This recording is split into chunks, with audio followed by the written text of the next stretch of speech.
pushing on, but then you went too far. When your ship has sailed and all your dreams are lost, everything is wrong, you feel like it's your fault. Just remember, I will be there for you, baby. Remember, there's nothing out there to get you, don't forget it. When life throws lemons, just call on me. Just call on me. Just call on me. Just call on me.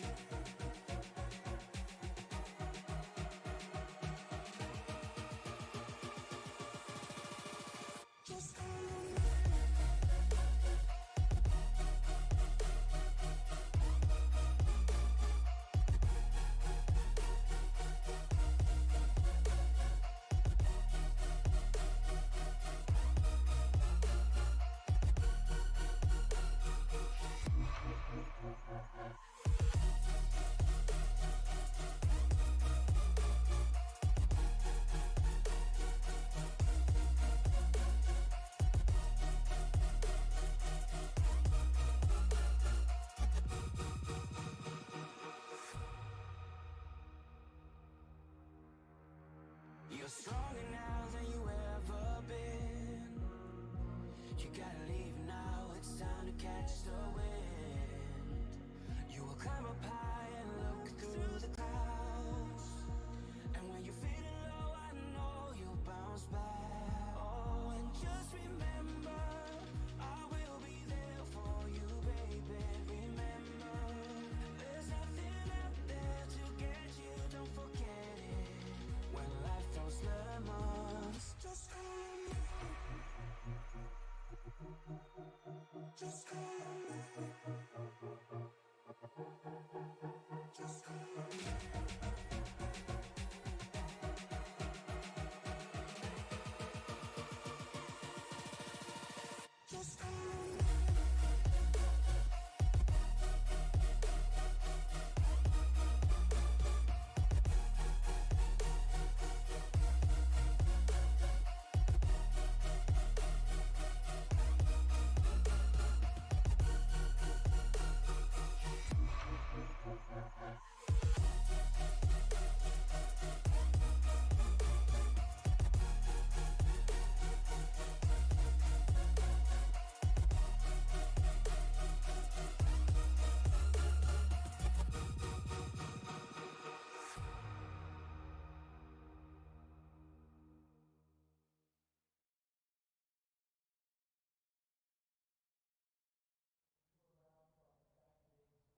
Welcome everybody in to Sim Racing Media tonight.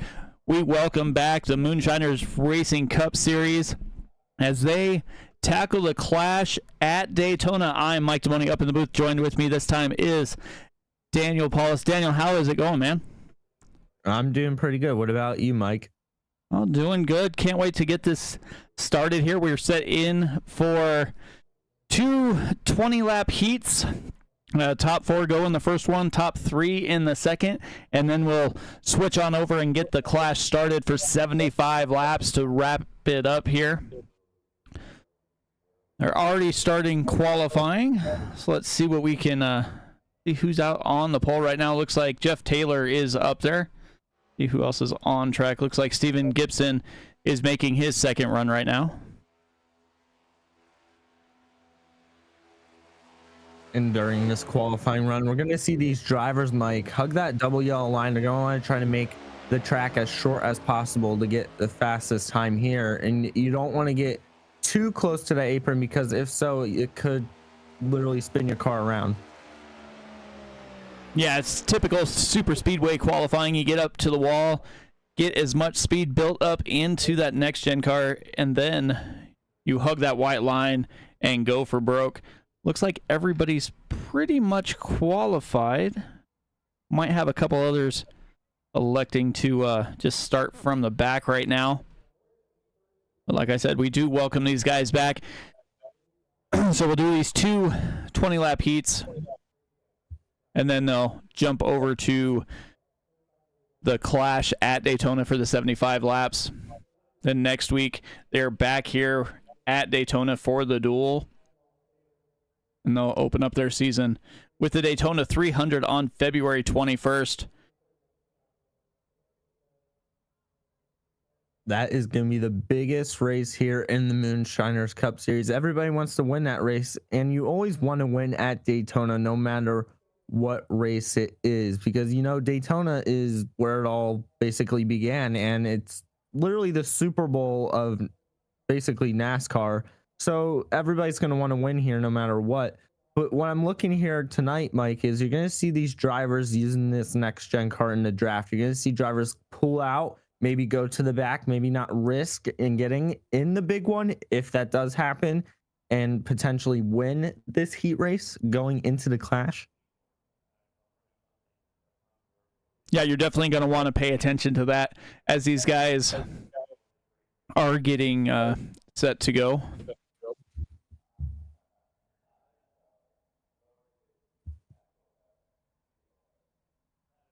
Still nobody else taking any laps here. Looks like we've got an overcast sky, 68 degrees on the track, 67 in the air.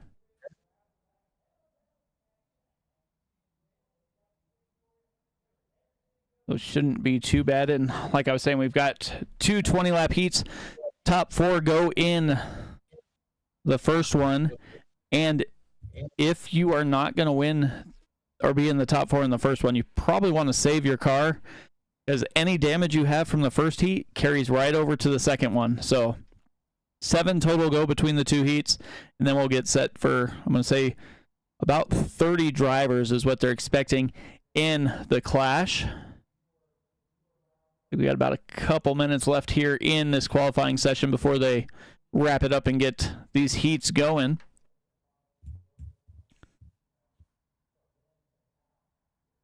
You want to be very careful here in the first heat, just because you don't want to get your car all bent out of shape here. You don't want your aerodynamics to get affected here, because if so, you're not going to be in the draft. And once you're not in the draft, it's really hard to be racing with the other drivers around super speedways. And you don't want to lose the draft, because once you lose the draft, then you're in really big trouble, because if it goes to a long green flag run, there's a potential you can go a lap down, but that really doesn't happen here a lot. Yeah, definitely not. These guys are finishing up their qualifying session. Nobody's going to get another run at it at the moment. So the pole setter for heat number 1 is going to be Jeff Taylor. He's from Rocky Mount, Virginia, as that 23 Chevy sitting on the pole. Jamison Middlemiss is going to be starting just to his outside, Salisbury, North Carolina. This should be just about ready to wrap this up.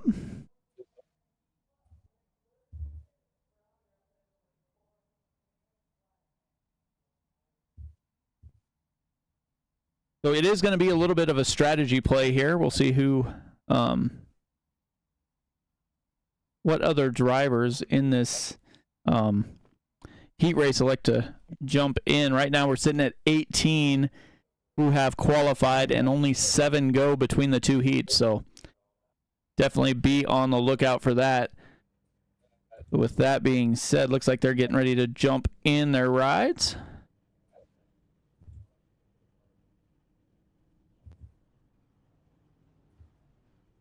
We can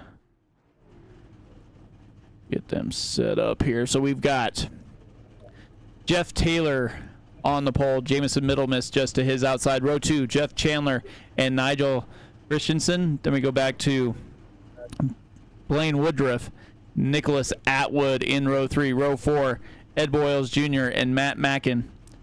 Alex Coffey and Ryan Huff make up row 5. Row 6, Caden Nofree and Nick King. Stephen Gibson and Paul Whitley.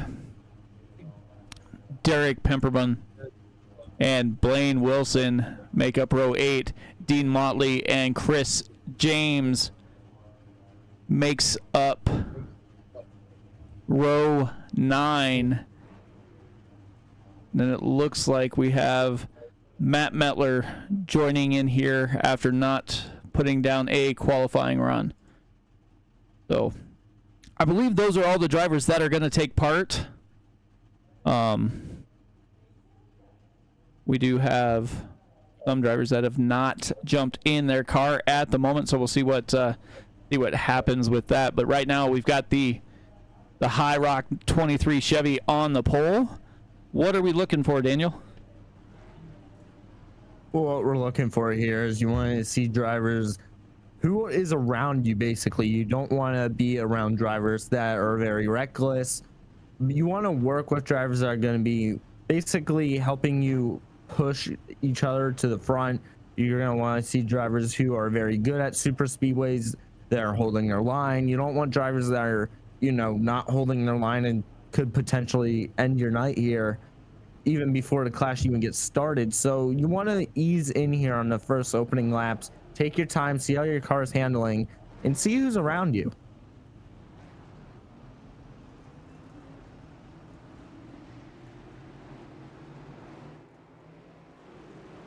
Definitely, as these guys get rolling off of pit lane here, see who all is going to be able to start here.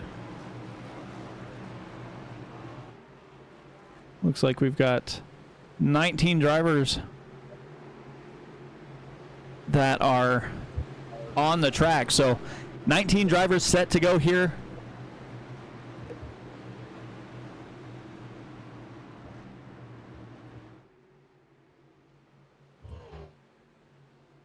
Jamison Middlemiss on the outside.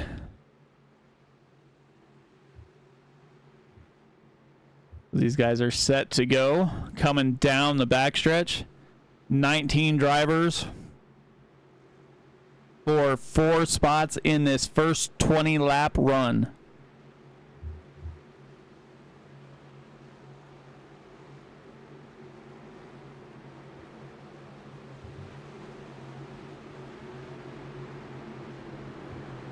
Pretty exciting here at Daytona, the high banks here in Daytona Beach, Florida. The anticipation of getting this race started here. All these guys have been putting in work in the off season. They have a winter series that they were throwing down, and they are set to go to get underway. Coming out of turn 4.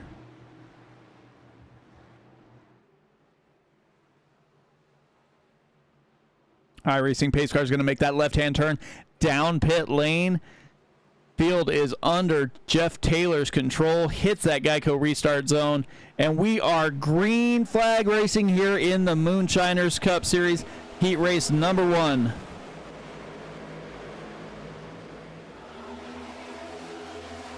See right there, the 23, Jeff Taylor holding that inside line. Very good there, right behind him in the inside lane. Second row back is the 31 of Jeff Chandler.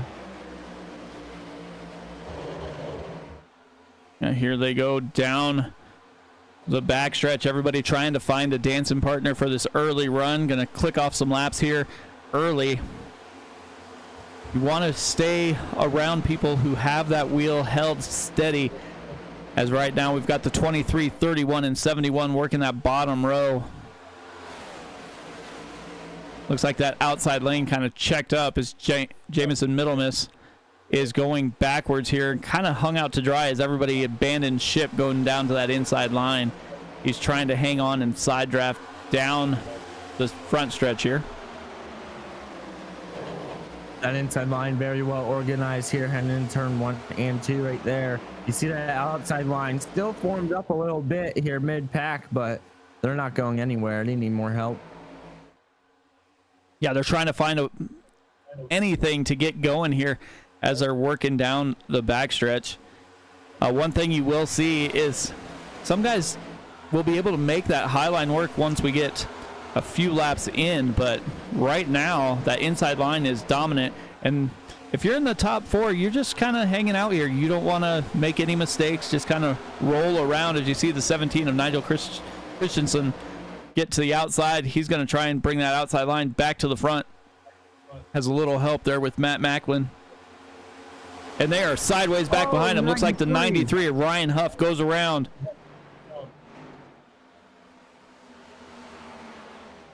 And we are under caution here.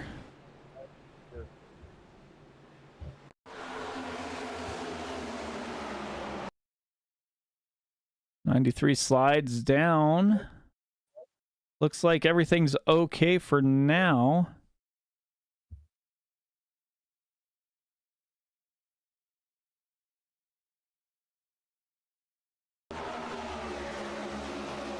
Oh, little checkup up in front, so he has to check up. They go clear up into the wall. Looks like Jamison Middlemiss gets into the wall. The 24 tries to dive down to the inside of the 93. Winds up turning the 93 into the 19. The 82's up there and gets hit as well. Goes down in front of the 171 and the 24. So that collected quite a few drivers here early on in heat number 1. 93 there. Ryan Huff has a lot of front end damage there. But right now, our leader still is the 23 of Jeff Taylor.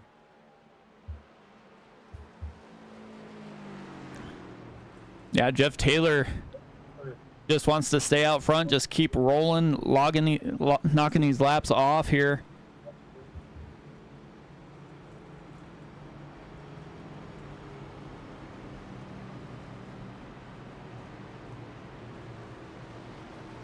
So first caution of the night here, Mike, from Daytona. Are we expecting more cautions just like this?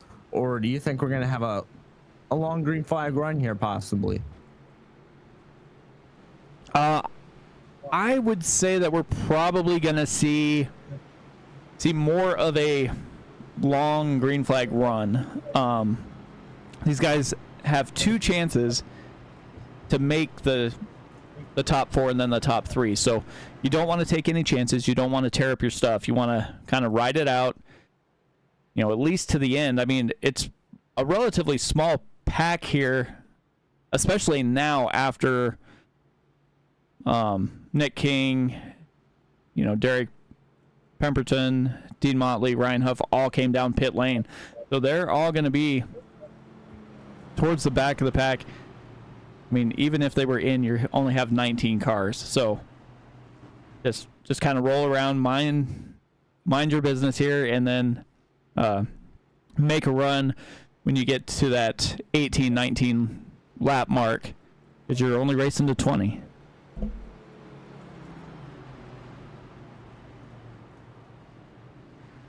And these 20 laps here at Daytona, they seem like forever, but when you're in the driver's seat, Mike, they actually go by pretty fast here. And when you're in the driver's seat, you really aren't thinking about how many laps there are to go.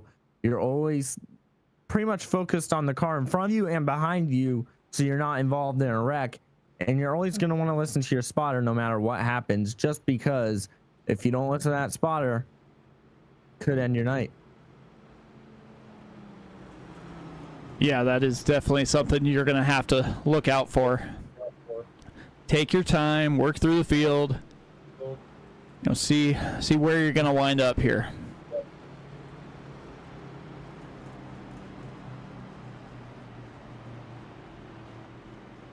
As these guys are rolling through some laps. I mean, honestly, if I'm Jeff Taylor, I just want to see keep seeing these caution laps as I'm up front. I mean, anybody in the top 4, just let them keep rolling so we can get closer to the end.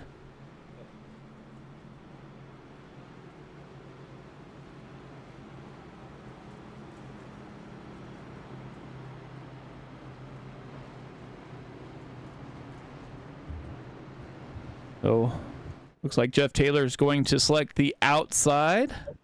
Jeff Chandler on the inside, so an all Jeff front row here. Hayden Ofrey and Blaine Woodruff in row 2. Alex Coffey and Nigel Christensen in row 3. So see what can happen here as they get ready to come to the green flag once again.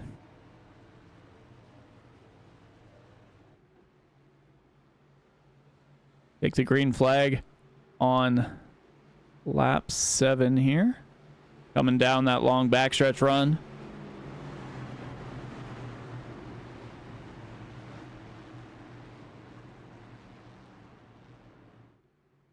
Right there, the cars making their way down the back straightaway here from Daytona Beach, Florida. Our leader, the 23, has been leading pretty much ever since this green flag has been dropped. We had 1 caution so far here in this first heat, and I expect more of this action to happen later on in the next few heats and the clash.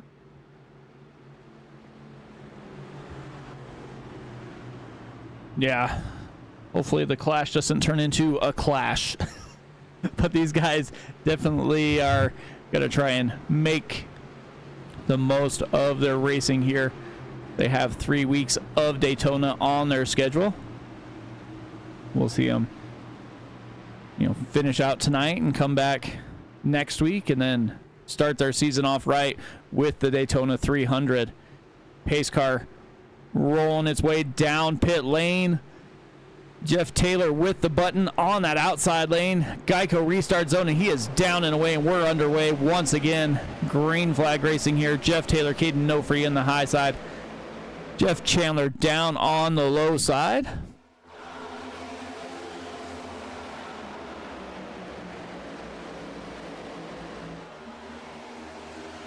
As that outside lane slides down in front of Jeff Chandler there. The 23 and 20 hooked up, and they are basically hanging out here up front. Nobody really pushing in a hurry at the moment. That outside lane is starting to come on just a little bit.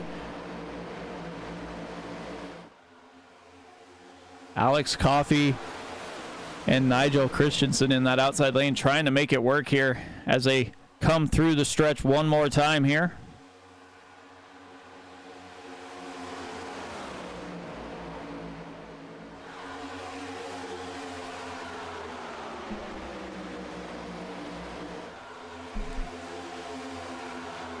Lined up nose to tail, Jeff Taylor, Caden Nofree. Let's see if we can go on board on the nose of that 20 machine and just see how close they're running here as they work their way down the backstretch. Caden Nofree.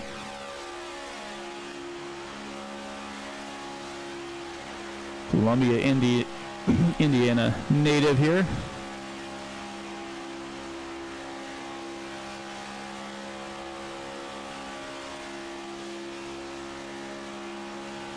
To see how much car control these guys have. You don't want to be bouncing around. You want to kind of stay right with them, work their way through the track.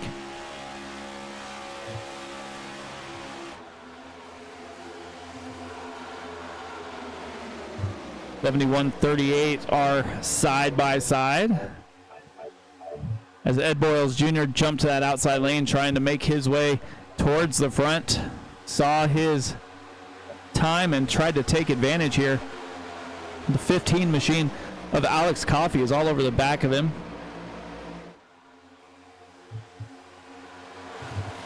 Watch that outside line there on the top line, getting a nice little run there on that inside line, but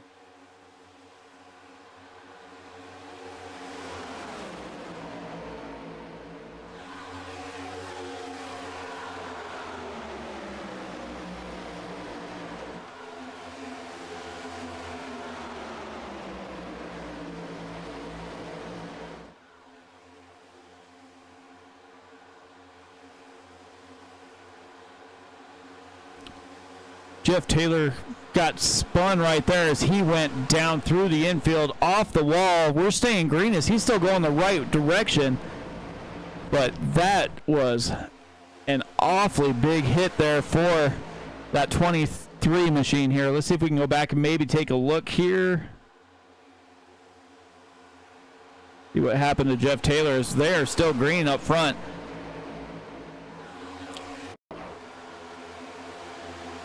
Taylor up front, 38 is coming in, 23 slides down in front of the 20, and it looks like they're 3 wide trying to battle here. And he goes up and tries to block and gets sent down the track.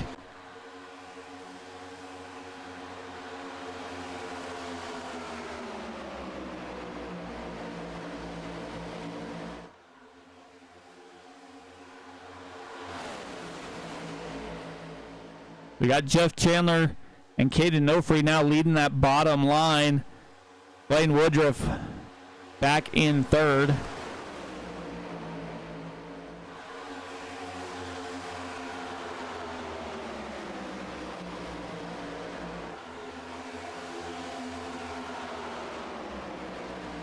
But now we're starting to heat up for a battle for that fourth position. Matt Mackin, Steven Gibson, Alex Coffey all working back here.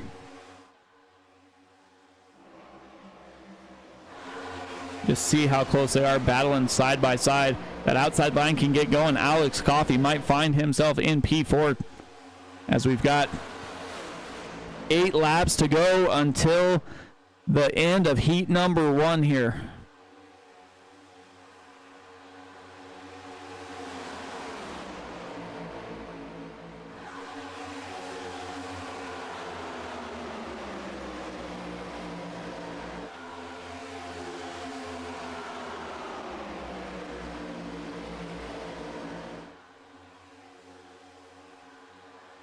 Still watching the battle back towards the back as these guys are inside outside trying to make a run. If Alex Coffey got that outside line going as he is up to third looking for more, and that outside line has got connected. The 15 of Alex Coffey and the 17 of Nyla Christensen had it working, but now they are fading back just a little bit, but they still have some momentum as we are completing lap number 13, working on lap 14 now. Got 6 to go before the end of heat number 1 here. And we have switched up front. Caden Nofree and Jeff Chandler are working pretty hard down here. Blaine Woodruff has been sitting in third, fourth, as we got the 38. Oh, no. The 18 of Blaine Wilson going around. But we stay green as they got bumping around there. And that is what's going to happen when you try and switch from inside to outside. But that caused the outside lane to lose all its momentum. And Alex Coffey and Nigel Christensen is going backwards in a hurry in that high line. Matt Mackin right now sitting in P4 of the transfer spot. He's got the 43 of Steven Gibson coming up pretty hard, as well as the 74 of Paul Whitley. Paul Whitley is making some moves. He's up 8 spots from where he qualified, looking for a little bit more as he jumps out to the high side and is going to try and make it work to get to the clash here. Remember, top 4 go after this 20 laps, and then we'll jump over to the clash. These guys will get reset and start heat number 2 after this one. Paul Whitley, Matt Mackin side by side, back and forth. They are battling for the transfer spot. We got the 43 of Steven Gibson, Alex Coffey also hanging in there.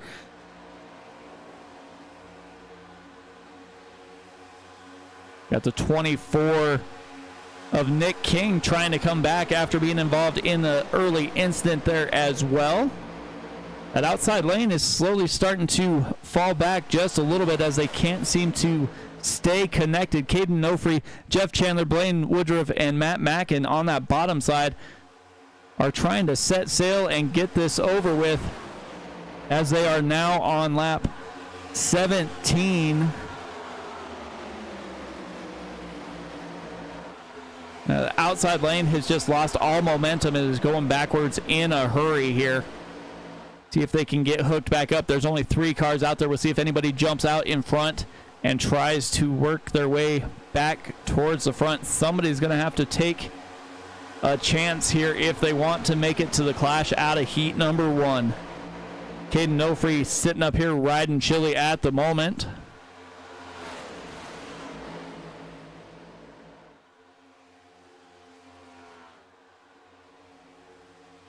Jeff Chandler not going anywhere as well at the moment.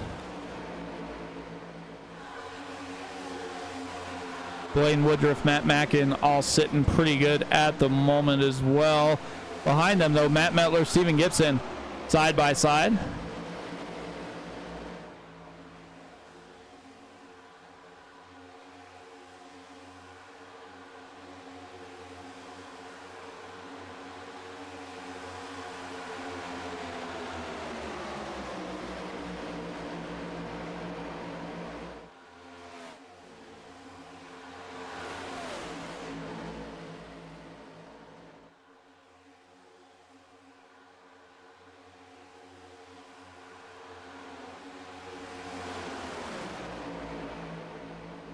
Yeah, that's exactly right. We got Caden Nofree, Jeff Chandler, and Blaine Woodruff. But we're having a battle for P4. We've got Matt Mack and Steven Gibson all trying to get there. And you have Jeff Taylor, who was involved in that incident, trying to stay out of the way as they're side by side. Looks like Metler forced him up into the wall, and they are going around in the back. Yellow flag is out, and I believe that's going to be the end here of this heat, if I'm not mistaken. See if we can take a look and see what happened here.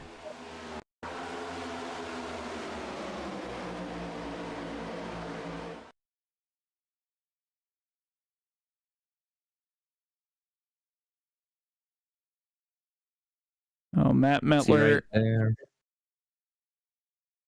Matt Metler and like Steven Gibson go get together. The 38 tries to go around Ed Boyles Jr. and he slides up and hits the 74 of Paul Whitley, and that's going to send everybody scattering here. But that is going to end heat number 1. So Caden Nofree, Jeff Chandler, Blaine Woodruff, and Matt Mackin all going to cash their ticket and head to the Clash. So that's the top 4 advancing out of heat number 1. They'll get reset here, and we'll turn them loose one more time. It's been a very exciting first heat here from Daytona. A lot of action going on here, Mike. Do we expect to see that in the second heat as well? I would almost say the second heat is going to be a little more aggressive, I would say, especially towards the end of the race, because there's only 3 spots and there's going to be 15 drivers or so. So these guys are going to come down pit lane. They're going to get their service. They're going to have a few laps of caution in order to, you know, get all set back up again. So we'll let them get set up and then get going one more time.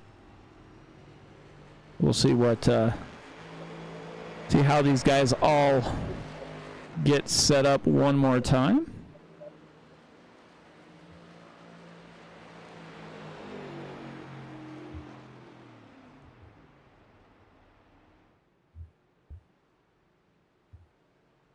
See if we get these guys all set up here. Let's see here.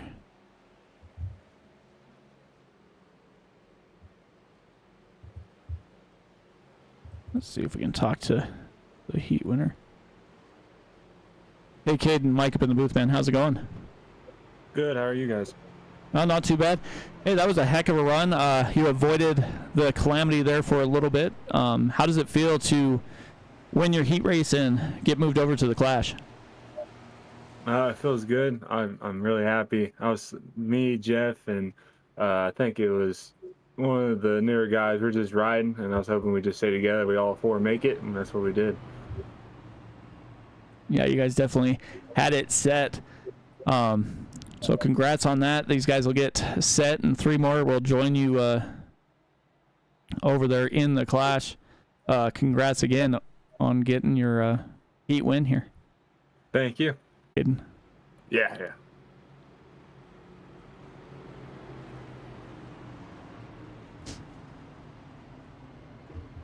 All right, so they're going to get this set up here. We're going to try and get this situated where they're going to have their 20-lap heat set to go.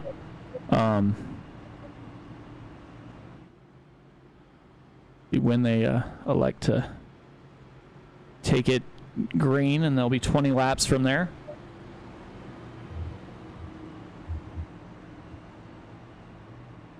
No, I'm sure this is going to be a great second heat that's going to be going on here in just a few minutes here.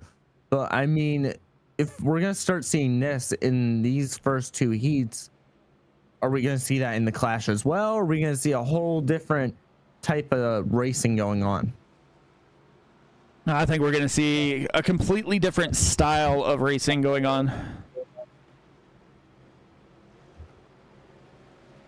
Because in these heat races, we're going to see drivers trying to get to the Clash. I mean, there's 3 spots left. That's it. Everybody else goes home.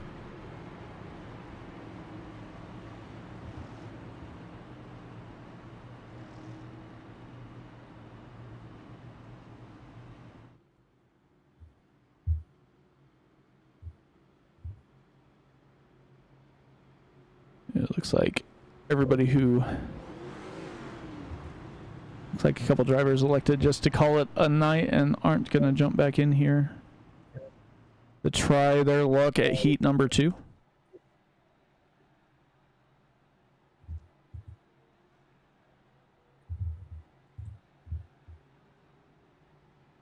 Still pacing under caution laps here tonight from Daytona.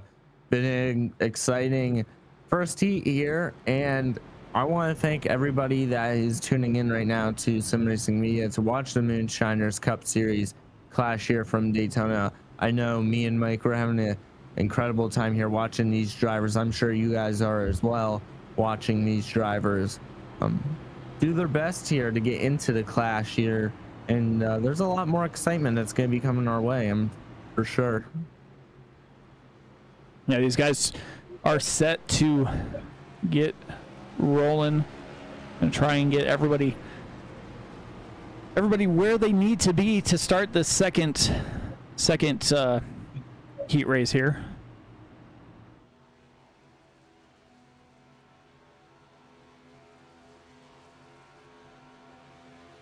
Let's take a look at their schedule. So, like I said, we're at Daytona the next couple weeks. Then they head off to Atlanta, Las Vegas, Phoenix, and then the first short track of the season at Bristol, followed by the first road course, and that would be Coda. And they're set up pretty good. There's a few off weeks building up, but then they head off and have their playoffs start with Atlanta, Glen, and Bristol. So these guys definitely have the season mapped out. It's going to be a lot of good, hard racing here in the Moonshiners Cup Series.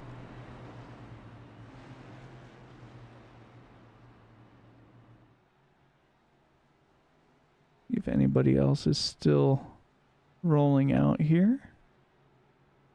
It looks like we have 12 drivers on the track.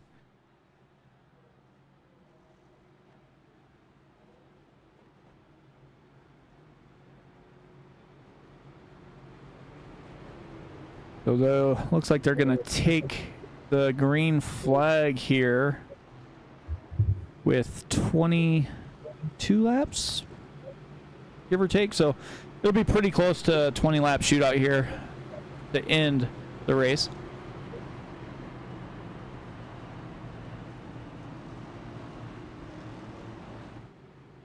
And I know it's going to be very fun here to watch this, see how this battles out. I know there's a lot of talented drivers in this field.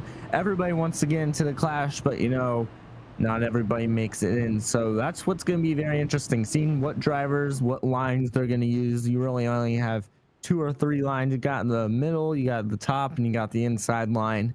But where are most of these drivers going to go? We don't know, but I'm sure they're going to try to make a few runs here to get to the front very, very quickly, because that's where you want to be so you don't get wrecked out potentially. Yeah, we've seen these guys go inside, outside, try and make their way around the track in the safest manner possible, but we've seen a guy get wrecked from the front, a guy get wrecked in the middle, and a guy get wrecked towards the end. So you never know where you're going to be. It's not necessarily anywhere safe on the track at the moment. But with a 20-lap shootout, 12 drivers vying for 3 spots. You never know what you're going to see here.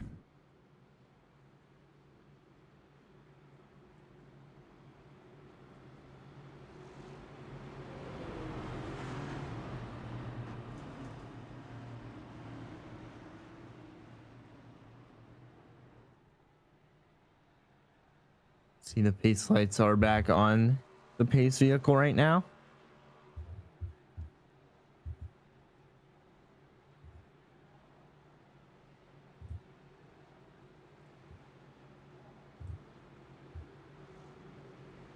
Yeah, so they're going to try and get it right as close as they can.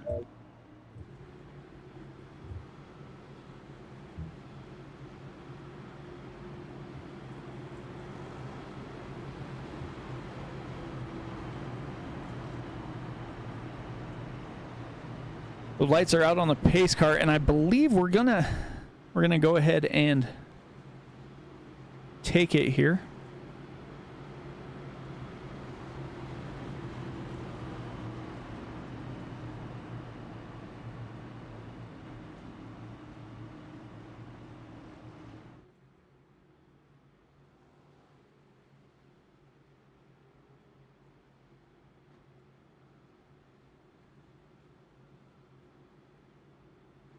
Sounds like they might extend it one more lap here.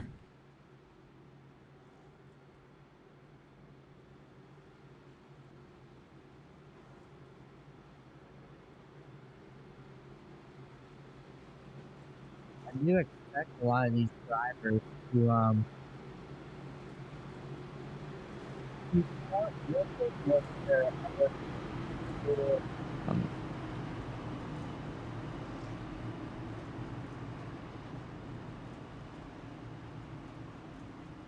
some nice looking paint schemes here on these next gen cars. Yep, so here we go, getting ready to roll through. Stephen Gibson, Alex Coffey gonna start row 1, row 2, Chris James and Nigel Christensen. Nicholas Atwood, Nick King back there as well. Pace car makes that left-hand turn, and here we go. Gibson with the button, and he is down and away. See what he can do with that fresh air up front. Alex Coffey as well. He had that outside line working pretty well for most of the race, just didn't quite have enough at the end.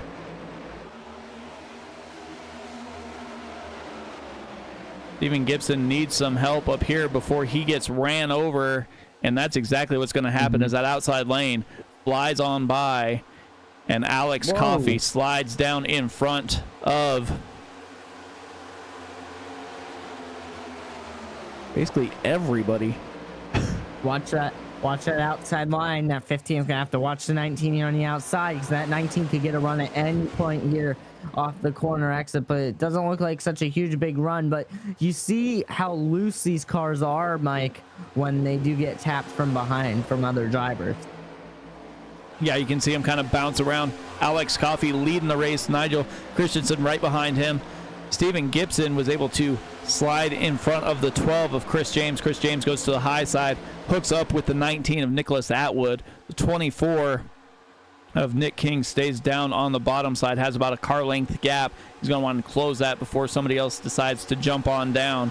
Pole setter Jeff Taylor is at the back of the pack here, trying to make his way up into that top 3. He was fast in qualifying. We'll see how he can end this race. But like I said, there's 12 cars and they're only taking 3.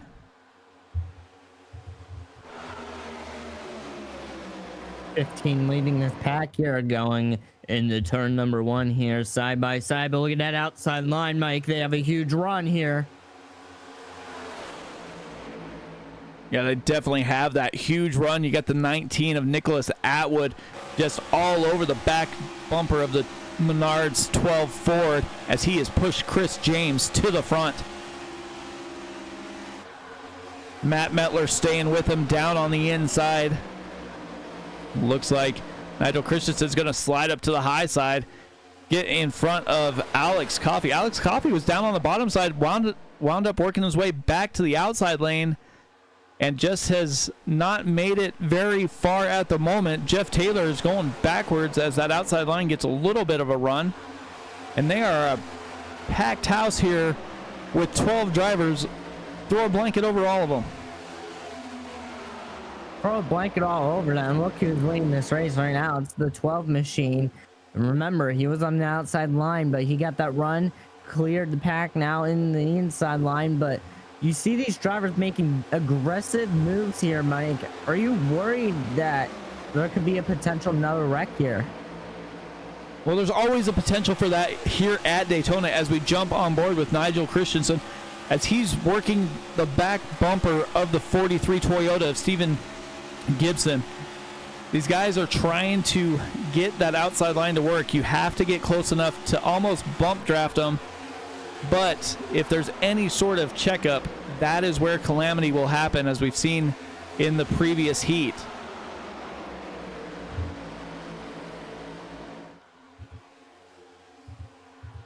Here they come down the backstretch one more time. The 12 machine of Chris James leading that inside pack. Nicholas Atwood has backed off just a little bit, not quite bumper to bumper, as we're 17 laps to go here in heat number 2 for the clash for the Moonshiners Racing League.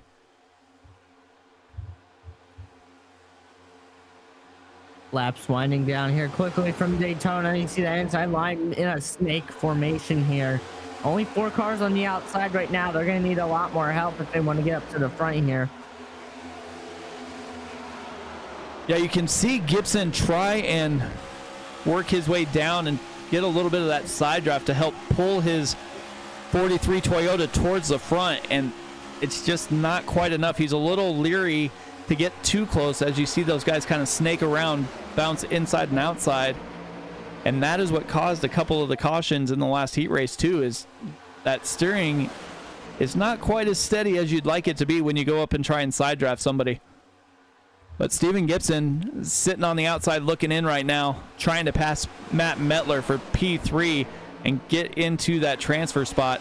14 laps to go once we hit that start finish line here. As you see that snake effect happening like crazy in that inside line.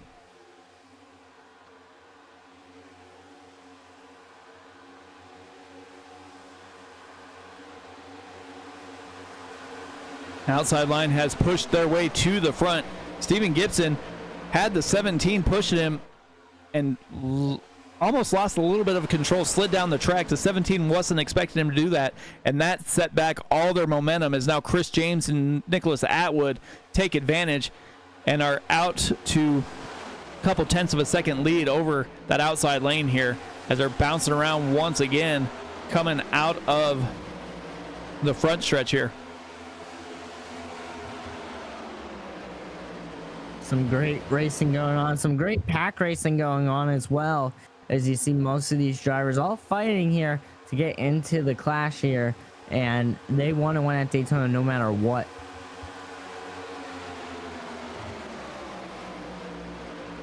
Yeah, Chris James, Nicholas Atwood are going to stay hooked up. Might as well dance with who brought you, as this race only gets you into the clash. It doesn't win the clash for you. You're probably going to be starting towards the back anyway. So we'll see what happens once they get the field all set here. 3 drivers will make it. Right now, Matt Metler sitting in the transfer spot. But don't look now. The 23, our pole setter for the heat race, is up into P7, and he is trying to figure out a way to work his way through the field with 13 laps to go here.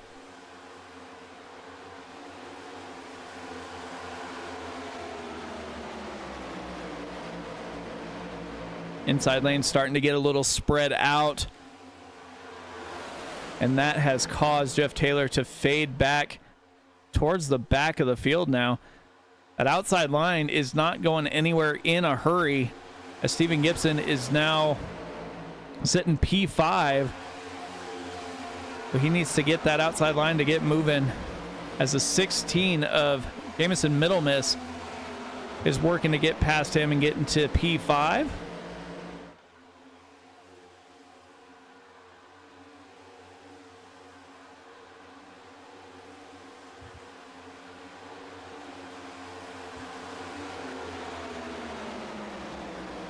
Chris James, Nicholas Atwood, Matt Metler, still 1, 2, 3. Steven Gibson trying to make that outside line work. Is hoping for a little bit of help here, as there are now 5 cars in that outside line. But they don't seem to be making too much ground, as he is stuck just to the outside of Nick King here. You can kind of see him bouncing around, snaking through the corners.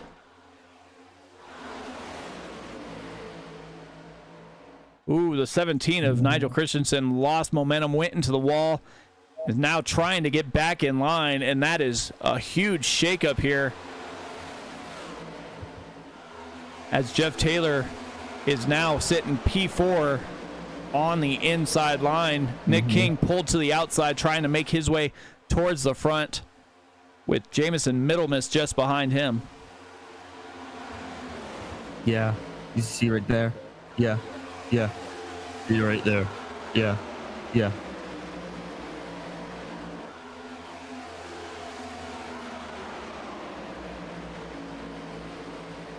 We have the 171 of Dean Motley moving around here, as he is trying to make his way into the field as well. Matt Metler went from inside the top 3 to now sitting on the outside looking in, as that outside line has got it going right at the moment. And now they're bouncing all over each other, and we almost had calamity there. That was the save of the night, as they were all over the track, but nothing came through, as they get set to battle it out. Chris James, Nick King, Matt Metler down on the inside. In a trial, I really thought we were going to have a wreck there, Mike. You see right there, all the cars scrambling around here. You see the 24 still leading this pack. Now he's going to have to keep close in this 12. Here comes the 12 on the inside. We're going to go 3 wide almost here. Yeah, it looked like Jamison Middlemiss was thinking about taking it 3 wide, as he was trying to make his way back towards the front here, but just didn't have enough room to get by. Elected to pull it in, but that has changed the complexion of the race right now. It's totally changed the complexion. But when you're in the driver's seat, Mike, what do you think they're thinking about right now? Do you think, well, I'm leading this race right now, and I want to keep leading this race? Or do you want to kind of drop out and go to the back until there's maybe 5 or 6 laps to go, and then move your way back up to the front, just in case if some of these guys wreck? In this heat race, we're gonna stay up front. We're gonna try and stay clear of all the disaster right now. Chris James, Matt Metler, and Steven Gibson are all doing that. Jeff Taylor is looking to get into the clash, as he is trying to battle back after calamity happened earlier in the race. Looks like he's bouncing around a little bit, trying to find his way through the field. Look at this, we're 3 wide back here mid-pack. Yeah, 3 wide, almost 4 wide, as they're trying to make their way through the turn 2 corner. And they luckily, oh, there goes the 18 of, no, the 19 of Nicholas Atwood, as he gets turned around, but we stay green nonetheless. 24 back up to the front here, leading this pack here. You see a car right there just below the double yellow line. He's gonna fall back here in pack, but now you see that line is on the outside here, Mike. But you see right there the 38 machine now gonna go to that inside, try to side draft to get that 2nd place spot. But is that 16 gonna make a move down? He gets collected. The 16 and 38 keep it straight, and no caution comes out here. You see everybody fighting for position here. Yeah, the 16 was kind of stuck in the middle looking to see where he was going to go and didn't have anywhere to go as he got turned. So that, once again, changes the complexion of the race. We got Alex Coffey, Blaine Wilson, Nigel Christensen, all 1, 2, 3, and they have a healthy gap with 5 laps to go.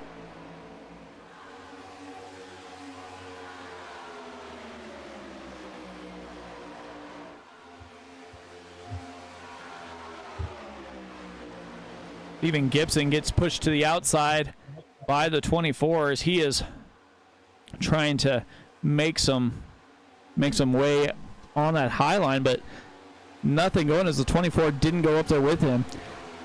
So now the 43 of Steven Gibson drops in behind Nick King, and they're going to have to do something in order to finish inside this top 3. The last little hiccup there caused everybody to scatter, and we are left with 5 drivers fighting out 3 positions here. 5 drivers, that's all it's going to take here in the final laps here from Daytona. Right now you can see the 24 back there and the 43. They can make a move, but the question is, will the 17 go with them, or is the 17 going to stay on the inside there? Yeah, they're going to want to stay as close as they can to each other. I mean, if I'm the 17, I'm just blocking the 24. I don't want the 24 to get a run. And if you see the 24 start backing up to the 43, that is when you're going to have to get a little worried here.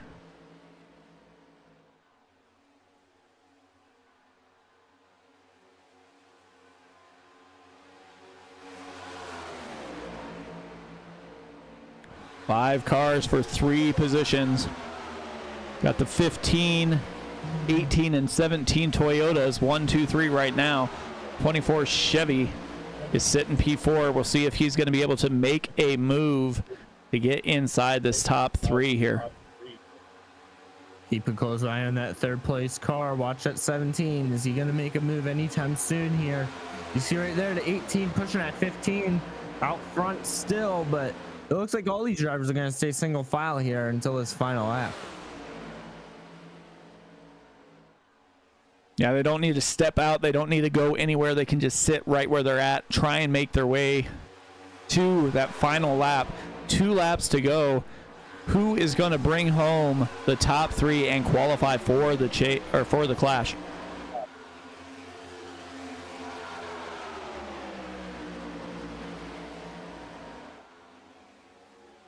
Coming out of turn number 2, going down the back straightaway.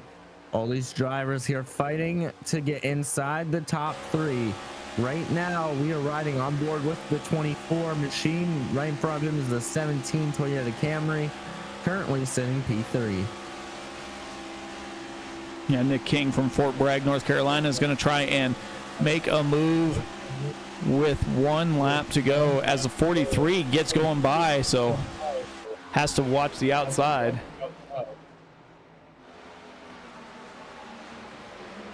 And it looks like caution came out. Well, that is going to do it.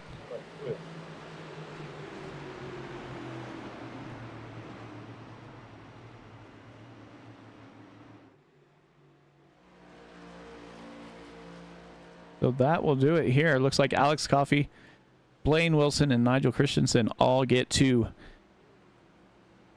jump over to the main session here.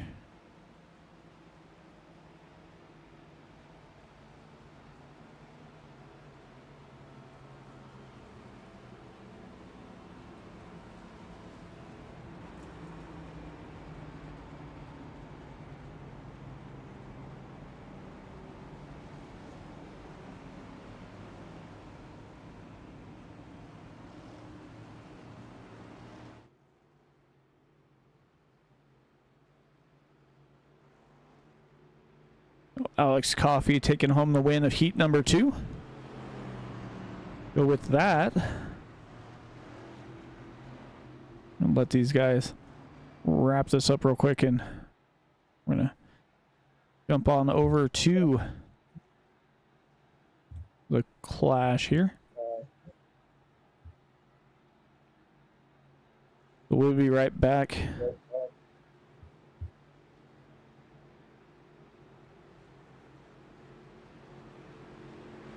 Let this finish up. There we go.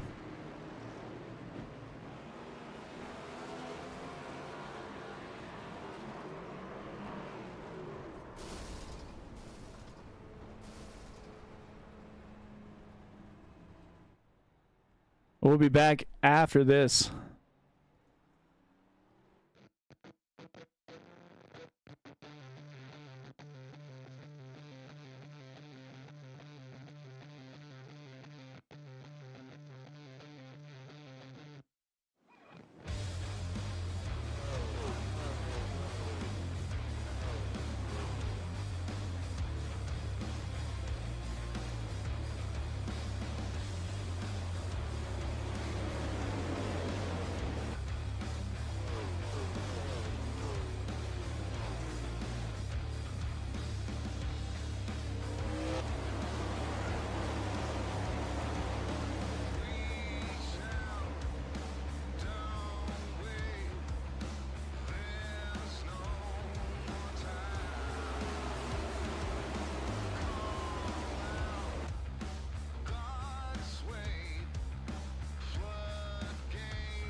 All right, welcome back, everybody. As they get set to start their clash, we're going to wrap up practice momentarily, and then they will qualify, and we'll be set for 75 laps of fun and excitement here from the 2.5 D-shaped oval that is Daytona. We'll see if Alex Coffey or Caden Nofree here will be able to capitalize on making it into the clash.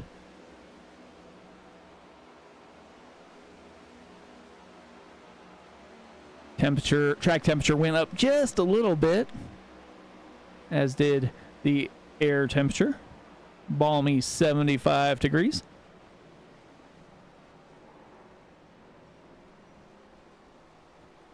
We'll see who's all going to be able to get started here.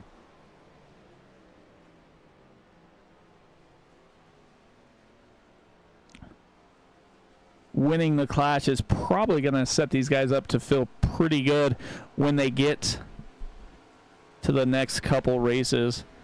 As you've got the clash tonight, you've got the duels next week, and then you start the season with the Daytona 300. So 3 weeks of Daytona International Speedway. These guys are looking to put on a show. This race is definitely going to be more about who brought you than anything else.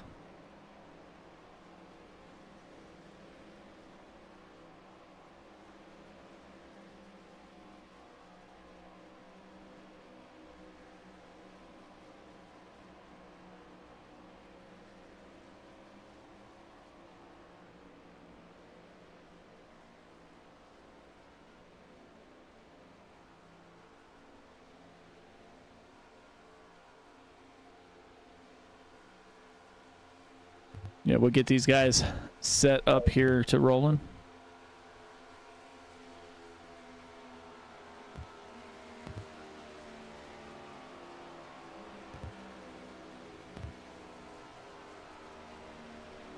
Should be just about ready to end this practice session and get rolling.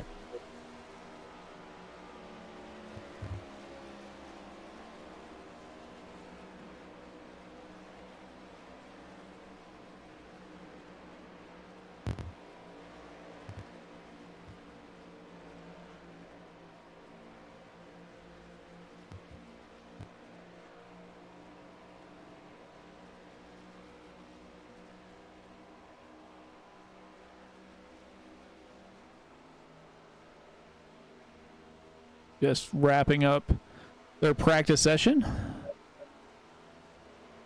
Get these guys qualified here. Yep, just finished, so we'll get them rolling back on track one more time. They'll get their qualifying chances here.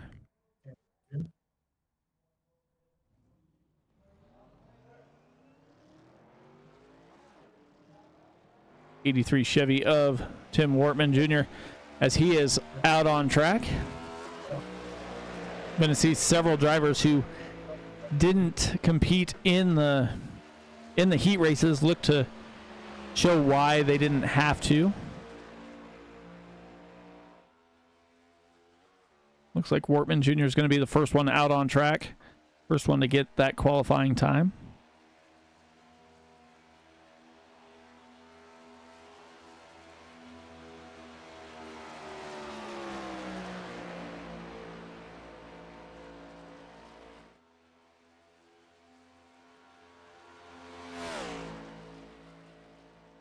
Who else is out on track? Looks like we got Hunter Carmichael, Williams, Iowa.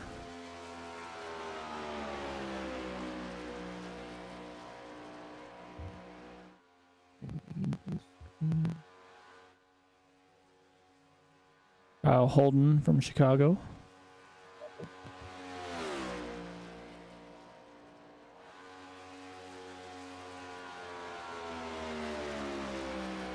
Who's close to finishing their first lap here? Looks like we've got John Binder. Looks like he's ready to finish here.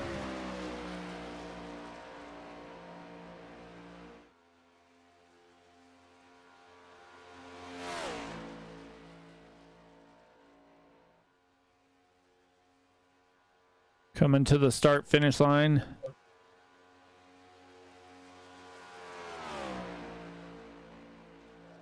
It looks like he got a 49.86, but Kenny Gopala with a 49.26. Chris Spear up there with a 49.39.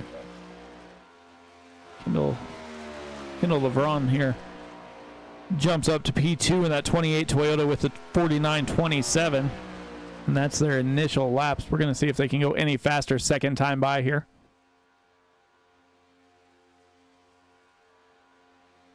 Oh, Jeff Chandler. Saw him in heat race number 1 get his qualifying heat advancement. So he's already put down 20 laps here at Daytona tonight, so definitely warmed himself up. Got a 49.23 going on lap number 1, but the 77 Toyota of Coppola here with a 49.23. Kyle Holden jumped up there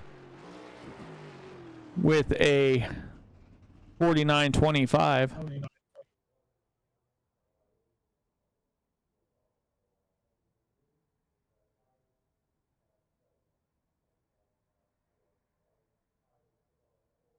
See who else is rolling here. Oh, like they got off. Blaine Woodruff took his qualifying heat and is going to look to bounce it into a win here in the Clash. Caden Nofree also did the same. See Matt Mackin in the 01 machine, sitting 19th right now with a 49.37.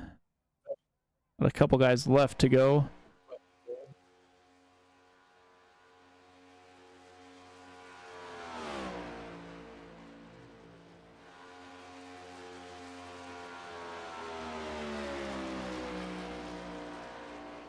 Some interesting and nice looking paint schemes here for the second heat.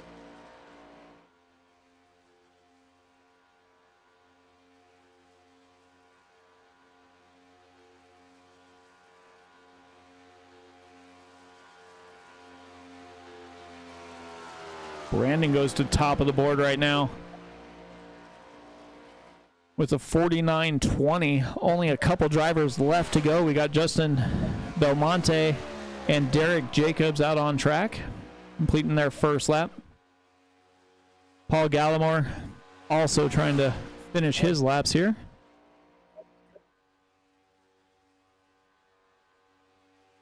Now with the first heat out of the way here, Mike, are we going to see the same style of racing as we saw in Heat 1? Or are we going to see a whole different lines being used, or we're going to see, you know, different drivers being very aggressive early on in this heat? Yeah, I definitely think we're probably going to see everybody kind of sit back, roll through, and see what happens.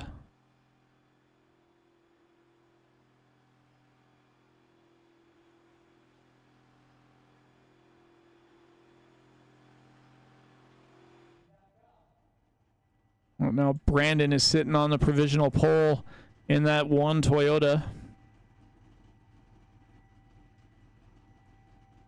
Who else is left to go? Justin Belmonte finishing up his second lap. He'll wind up P14 right now with a 49.28. Like everybody else has kind of made their laps here. So Brandon, I'm going to have to talk to Brandon and see how he says his last name. I don't want to mess it up too bad, but right now, Brandon Wyke. Paul Gallimore finished his second lap with 49.33, so a little bit slower than his first lap. So 49.25 is going to be where he sits right now.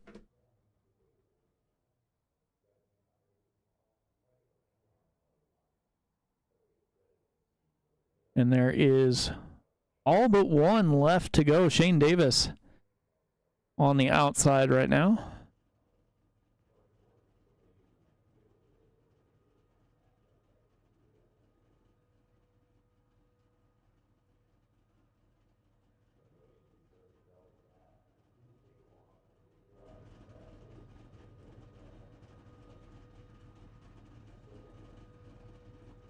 So the man from Tampa Bay, Florida is going to get to start on the pole in that number 1 Toyota.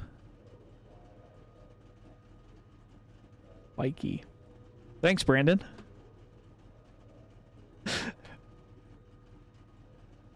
Bike E. That's kind of what I was thinking, but I didn't want to completely butcher it, so. But Brandon Bikey's going to get the pole here to start off the clash. We're going to see where he winds up finishing. It is Daytona. It's not where you start, it's where you finish. You guys should be just about ready to wrap up qualifying and move over to the race session. 75 laps at Daytona. These guys are looking to put on a show.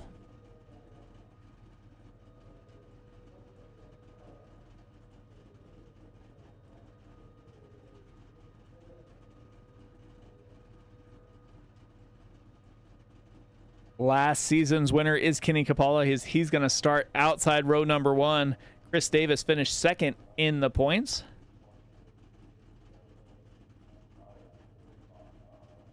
I mean, this race is not for points, but for pride.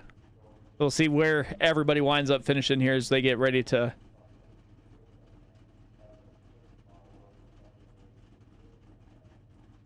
roll off. Still waiting on one driver, so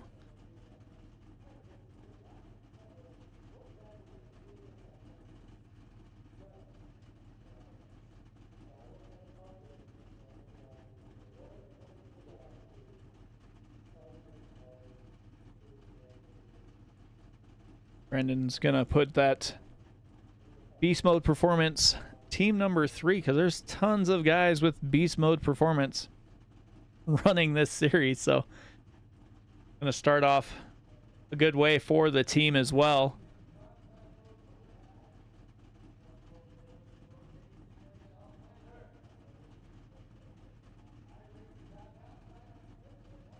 While we got him in it, let's see if we can get him up here.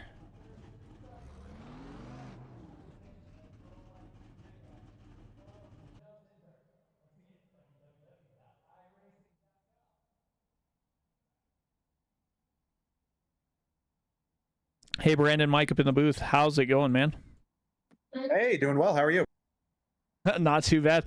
Hey, I was just seeing we have, a minute or so. How's it feel to start on the pole for the Clash here tonight?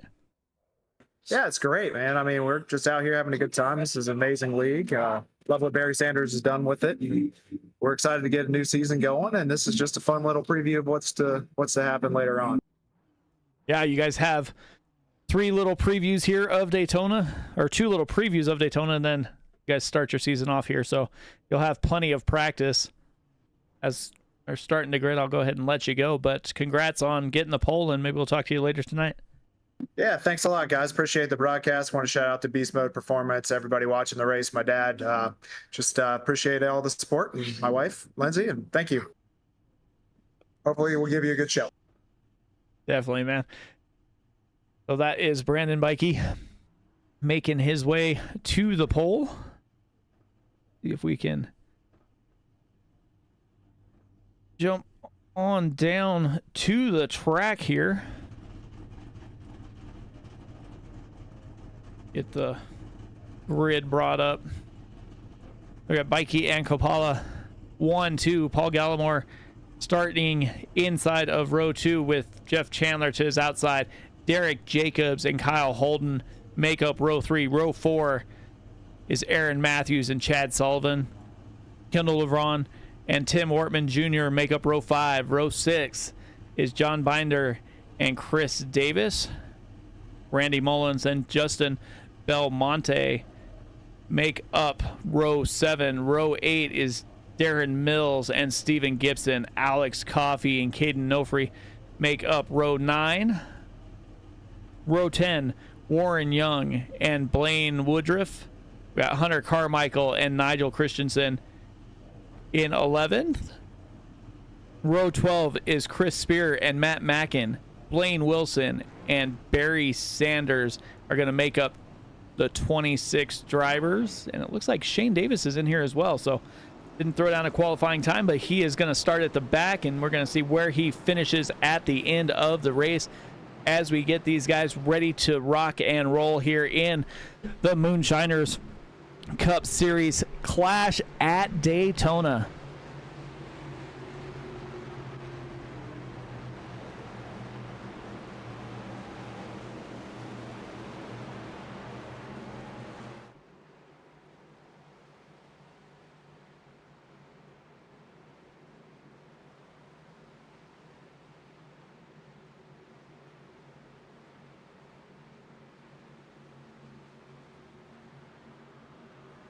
So heading down the backstretch, they will get ready to set them free for 75 lap showdown here.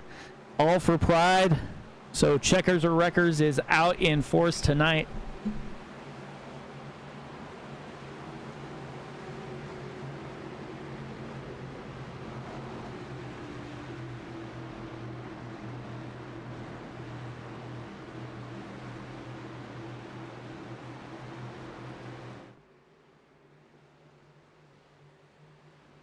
Coming through turn number 3 as they get ready to get their season underway.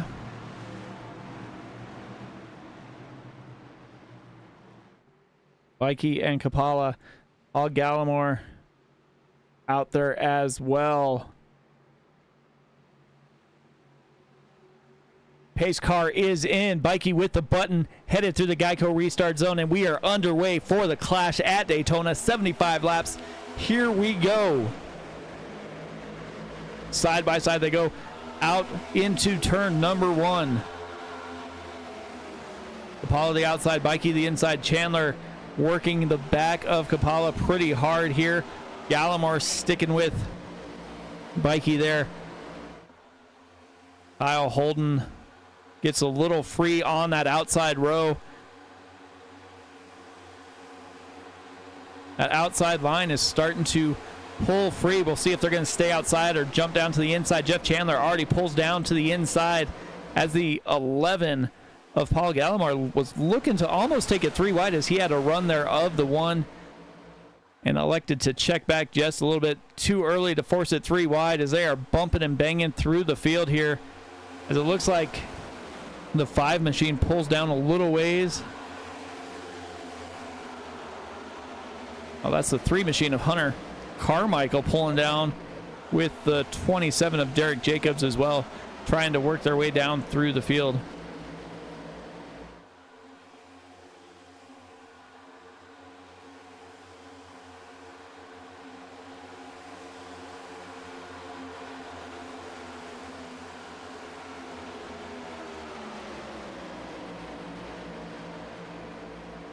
All right, so we are still battling here. Everybody side by side up front.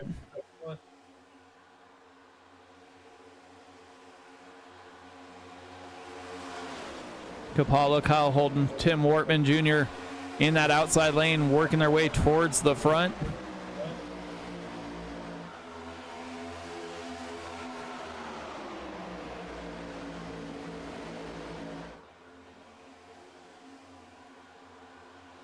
Like Caden Nofree's trying to work his way towards the back a little bit here.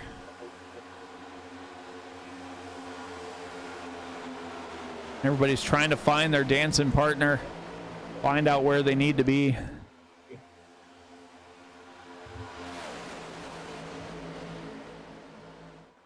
That outside lane is working pretty well. We didn't see that work too well in the heat races, but different set of drivers, and that outside line has kind of come alive here.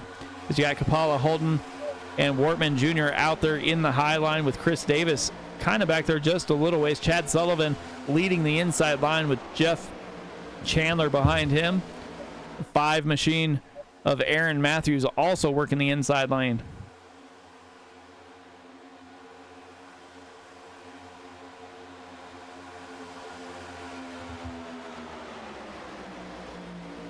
Kapala, Holden, and Wortman Jr.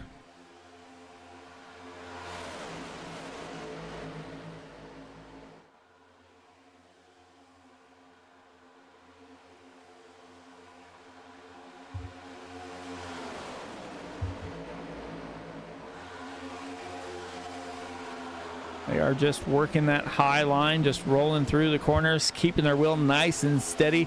Inside lane is starting to come just a little bit. They're up to even with fifth in the outside lane.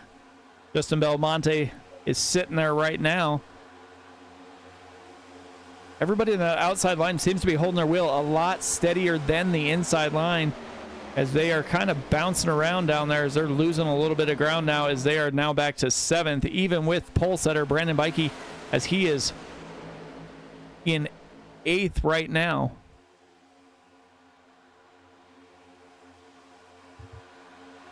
These guys kind of bouncing around inside, outside, trying to find the lane that's going to work for them. That outside line kind of gets a little split up. We're going to see if that's going to have any effect on the way they are running, as Scalamore is in front of Bikey, and they're have a little bit of a gap, about half car length, but they are closing it pretty well. Kapala here is just sitting pretty, running that 77 Toyota out in the front.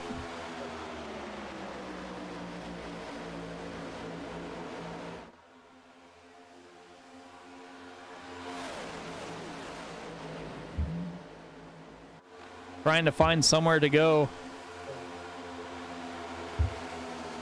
And they are just not making any ground. Steven Gibson, Caden Nofreak, and Blaine Woodruff, three drivers that made it in from the heat races, trying to make their way towards the front. 7 laps complete of 75.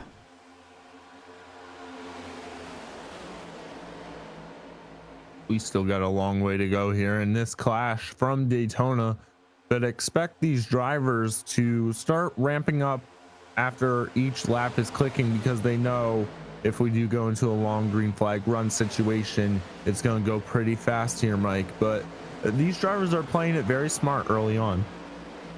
Yeah, you see about half the field, it looks like, kind of just let the leaders go. We've got Barry Sanders, Hunter Carmichael, Chris Spear.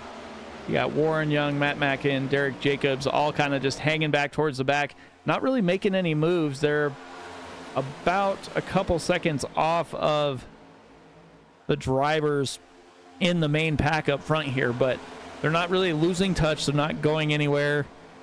It's not like they're losing a ton of time at the moment, and sometimes it pays to be back there. I mean, you get these guys up front trying to bounce around, trying to find the spot that they want to run, and it just doesn't work out for them.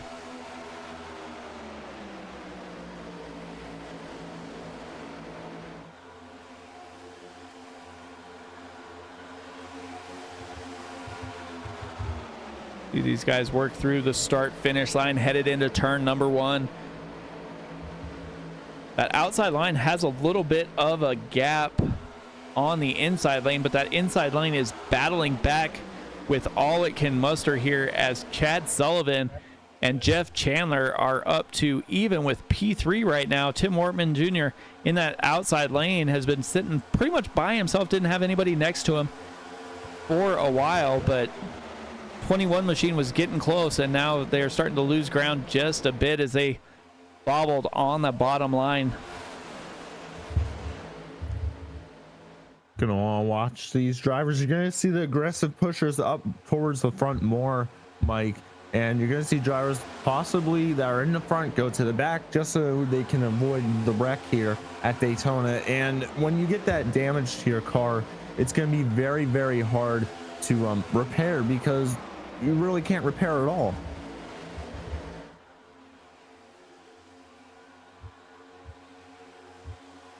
Yeah, there's not enough time for that to happen, really. You get tore up here at Daytona, you're going to lose a lot of ground. So these guys are kind of playing it safe, as the inside line now has went to the front. Chad Davis jumped down from the high side, went down to the low side in front of Chad Sullivan. So the Chads are working together here, and they are pulling that inside line towards the front, as now Kapala finds himself back in 5th position on that outside lane.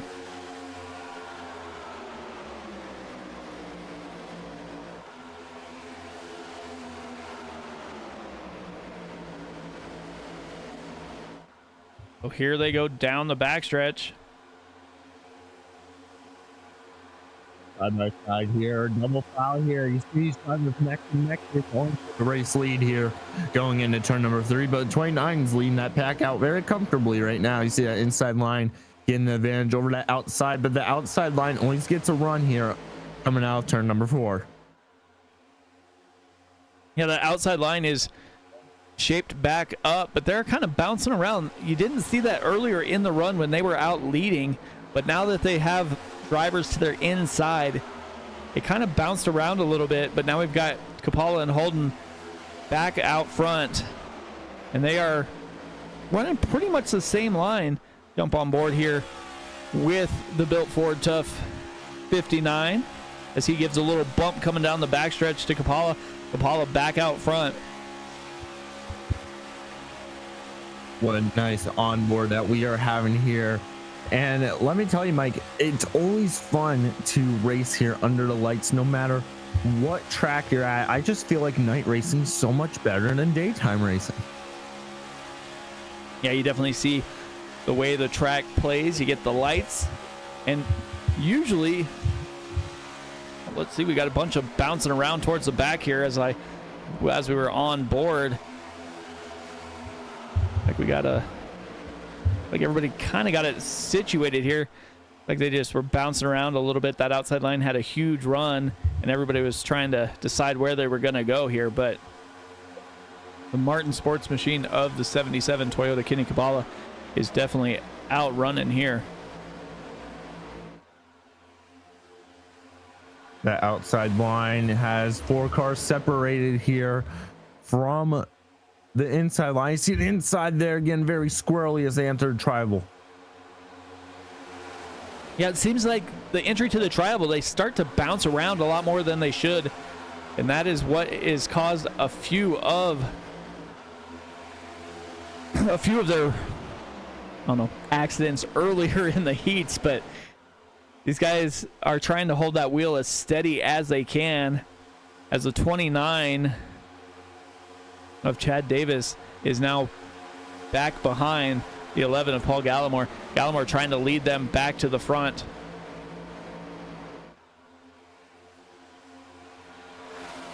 Outside line has gotten back in line. We've got Brandon Bikey moving back towards the front, up in P5 now. Go back through the field, see what's happening in this backpack back here. Darren Mills is starting to lose the run a little bit. You got the 88 and the 3 leading this other pack back here with Chris Spear, Warren Young, Matt Mackin, all trying to hang on, mine their time here. They're about,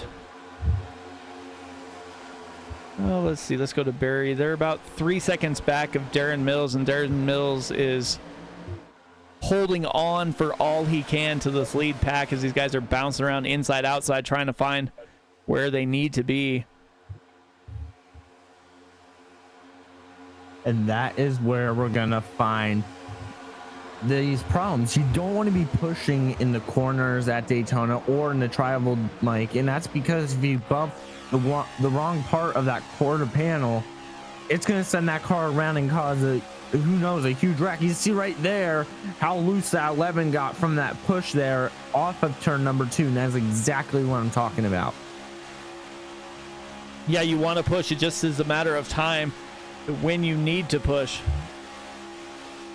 You see it happen again as they enter the corner. Looks like the 11 slows down just a little bit in that beast mode number 11 Martin Sports Machine. These guys bouncing all over the track as we're 16 laps, 17 laps into the race here.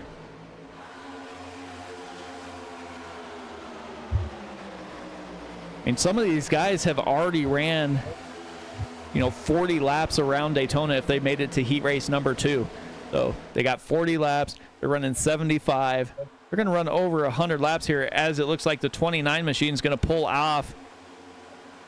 And it looks like he's just going to let him roll on through as he's trying to let the 21 go by Chad Sullivan.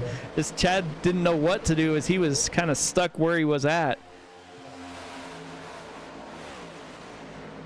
And just like you were saying, that 11 got a little bit of a bad bump and that caused everybody to check up to figure out where they were all going to go.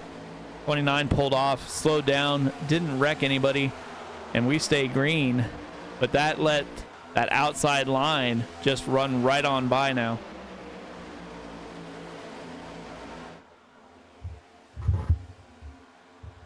You see right there, the field now heading down the back straightaway. Outside line very well organized compared to that inside line. So the inside line is going to have to get some major help here if they're going to want to try to get back up to the lead. Yeah, they're going to have to get it sorted back out. That gap is brewing pretty good back here as you got Chad Sullivan, Chad Davis, Jeff Chandler, all these guys that were in that inside row trying to check up, trying to figure out where they were going to go so they didn't wind up getting wrecked. And they are slowly closing in on the field. As it looks like Blaine Woodruff is going backwards as well as that.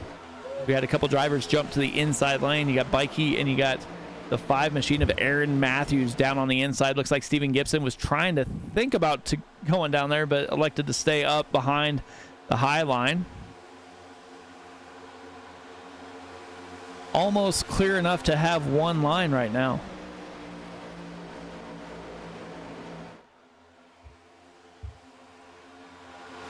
See what happened. Looks like Hunter Carmichael, his engine has failed as he is just rolling down the backstretch. Yeah, he's got no power to that next gen at all. Yeah, he is just rolling nothing. That is one of the other things that does happen here when you're talking super speedway racing. I mean, if you're sitting there pushing and pushing and pushing, eventually you're either going to have to give that car some air or your engine's going to blow.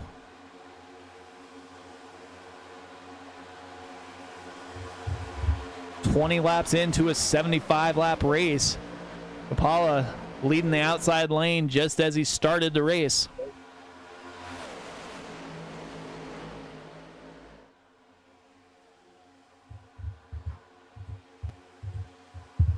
Here comes that inside line once again. Gonna try to make a run here, Mike, to get back up to the front. They're getting well organized here, but it's very hard to pass here when you're both side drafting each other, trying to gain any position as possible here. And so far, that 5 machine is now making his way inch by inch closer and closer to that front here.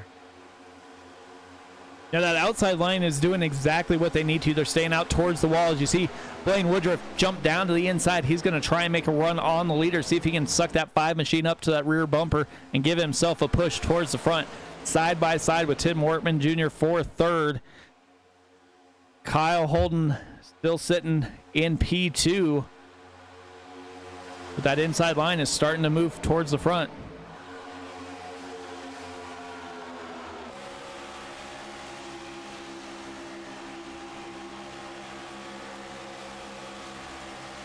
The other thing you have to start thinking about is pit strategy.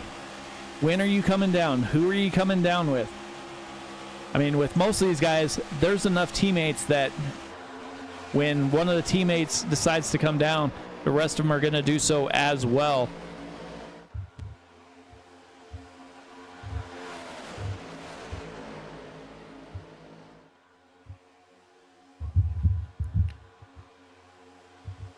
Looks like Getting a little very bit of a squirrely here going into that trial, but Mike, do we expect to see pit stops in the coming laps?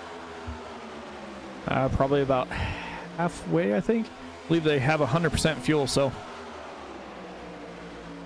I don't think they can make it the complete 75 laps, but tires are not important at super speedway, so we'll see what happens here as that inside lane started to make a run, but that outside just gets so much momentum coming off of the corner and heading down the backstretch that they are back out in front. That inside line slowly bouncing around inside outside, trying to get back in line.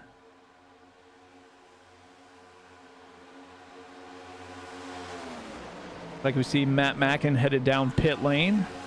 A couple guys already retired, Warren Young and Hunter Carmichael. We saw Carmichael blow up there, but watch the nose of this 5 machine as he is all over the back of the Strawberry Cream Monster Energy number 70 one there.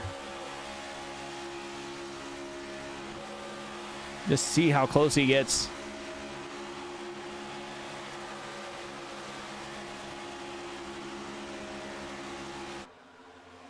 They're just working the bumper back and forth, but that inside line is slowly losing ground. And we have inside outside jumping as Bikey goes to the high side, takes Paul Gallimore with him, and they about set off a massive caution, but everybody stays clean here as that was unexpected, and Kapala had a huge run coming to the back of the 11 machine there as well. Well, that Monster Energy Strawberries and Cream is a very good looking paint scheme, as you see right here. Battle for the lead here is literally neck and neck going into turn number 3. The one having the edge on the 71 heading into turn number 3, but that 5 is giving a tremendous push to that 71. Look how loose that car got. Yeah, that 5 machine was all over the back bumper. I mean, you can see it. If we can get a view here, you can see the 11 machine here of Paul Gallimore trying to get to the back of the 1 Toyota of Brandon Bikey. But that 71 just keeps moving. 71, he's got to the front, and he's just been able to stay kind of right around there. We saw it in the heat race, kind of hung out around P4, not doing too much, not doing too little, just kind of hanging out there. But he has got the nose of the 5 machine right on the bumper of that 71. One little bad bump and we could have a disaster brewing, as the 1 and 11 are leading that outside lane. Kapala might be trying to think about making it 3 wide here, as he has got massive runs and just nowhere to go at the moment. Jeff Chandler in the 31 machine down to the inside as well, trying to make his way moving forward. Him go down below the yellow line, trying to stay basically off of each other, but not really happening. John Binder trying to make his way up towards the front as well, as we see Chad Sullivan looks like he pulls out.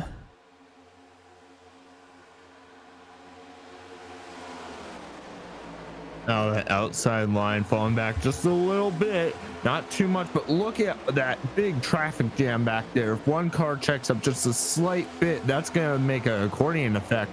And you saw it right there with the 21 and the 1, how it just backed everybody up. And you see right here, we're riding on board with the 1 machine, pushing that 21, going down that back straightaway. And you see him, he's really locked onto that bumper in the center there.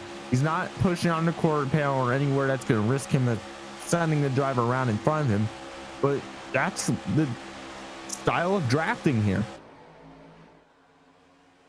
Yeah, there's not much you can do about it. You want to be sitting there. You want to be nice and tight, but it's on the edge of too much sometimes, as these guys are working on lap 29 here, getting ever so close to halfway. I want to thank everybody for joining us on the YouTube stream.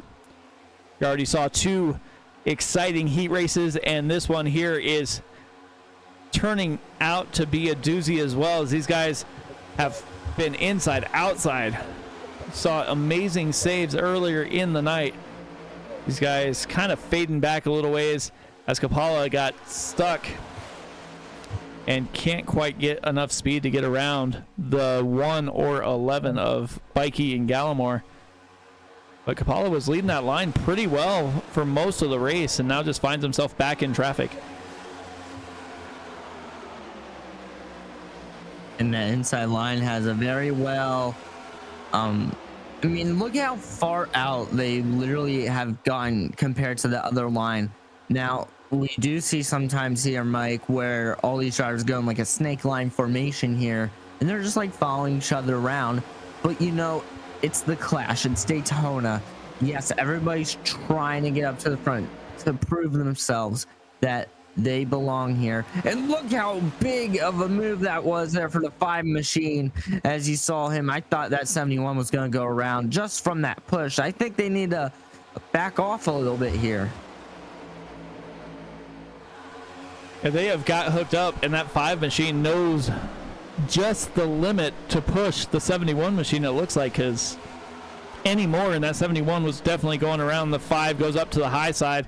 Looks like the 33 was going to go with him and thought better of it. The 71 pulls down and is going to get 3 wide on the bottom, as now Jeff Chandler was almost in the middle.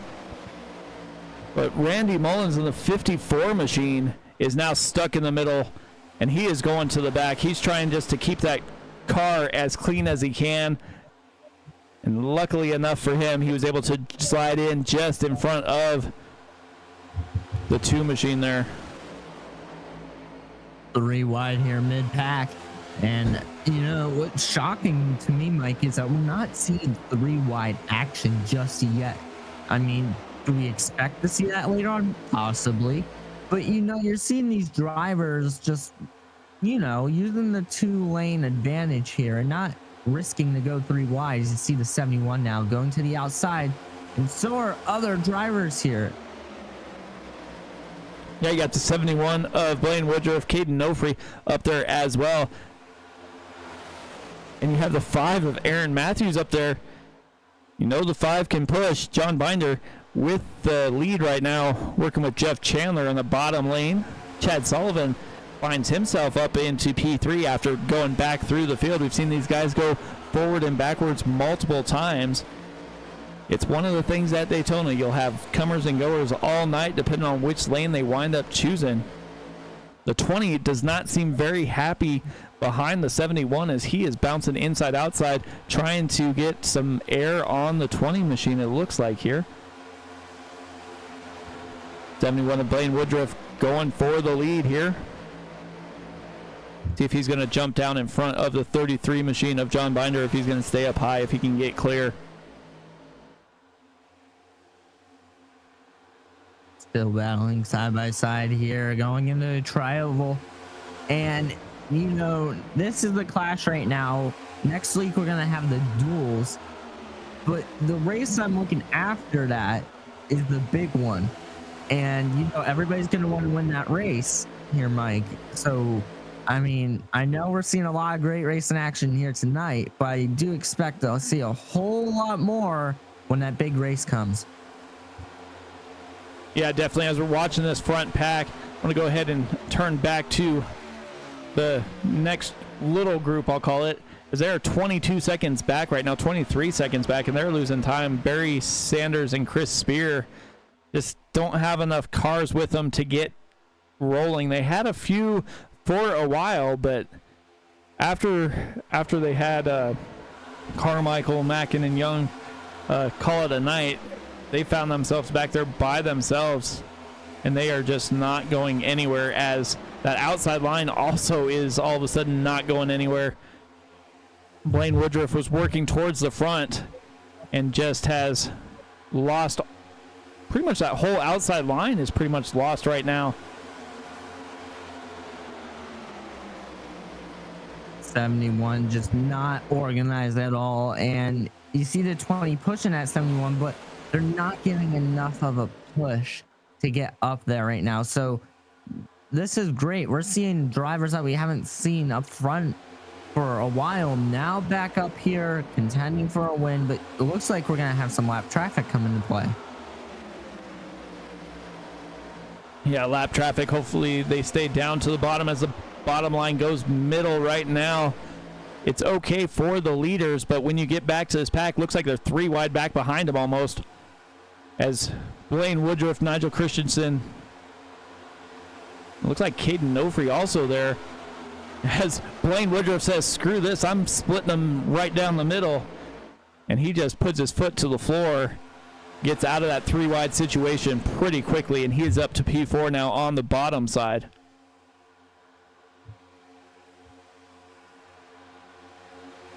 Caden Nofree stuck in the high line. Looks like the 79 in front of Caden Nofree. So that's Shane Davis up there, and he is lapped down, but Nofree just can't get by him. Seen right there. Daytona International Speedway here for the Moonshiners Cup Series. Seeing all these talented drivers here racing tonight to get a win under their belt. But it's going to have to come sooner rather than later because these laps are starting to wind down here. And I do expect to see some pit stops coming up.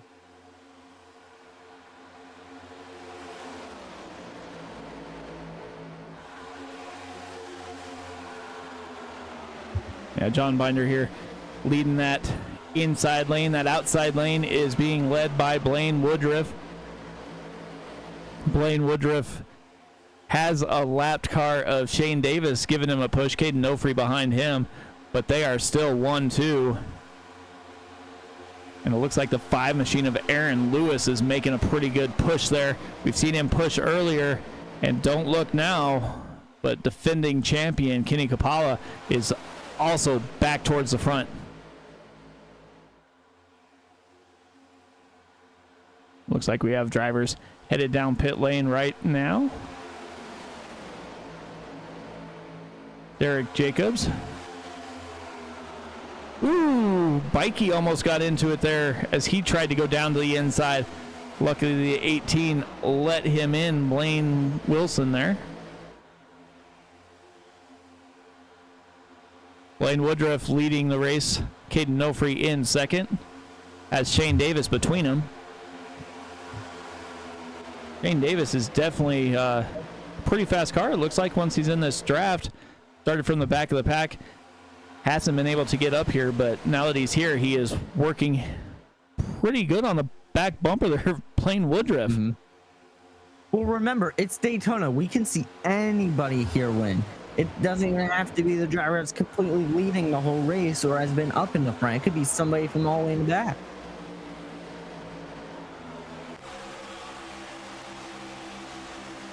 I imagine we're going to see drivers head down pit lane this time or next time by, as they're pretty well set on where they're going to be.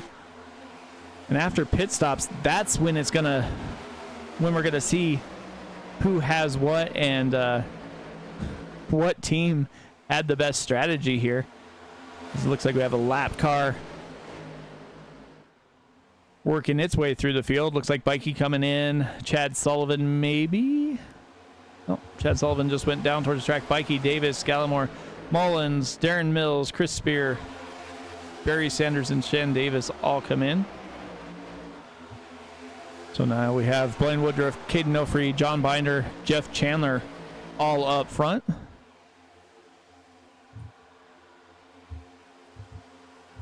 Now, when we do see all these drivers do come down pit road, you're not going to want to make any pit road mistakes. You're not going to want to be speeding on pit road, coming off pit road, and especially missing your pit box, because if you miss your pit box, that's going to be a lot of time that is going to be spent on pit roads. You see these drivers now coming down pit road.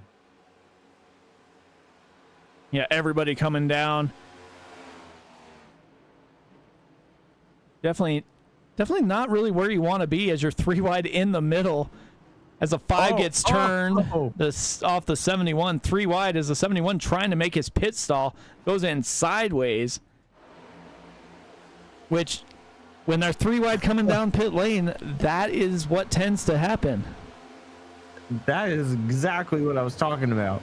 And that's going to hurt the 71 a lot. As you see right there, the 83, the 43.6, and who is that? The 191? I'm not sure. That's 28. Looks like all these guys are coming down pit lane. So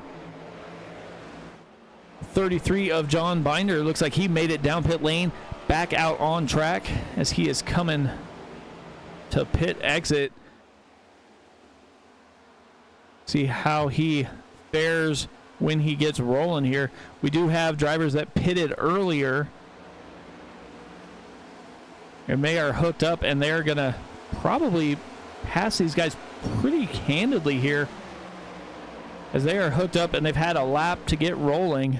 You have the 1 of Brandon Bikey and the 29 of Chris Davis. And they're just rolling on that outside lane. Everybody's trying to get hooked back up. But like I said, that pit strategy is going to be important.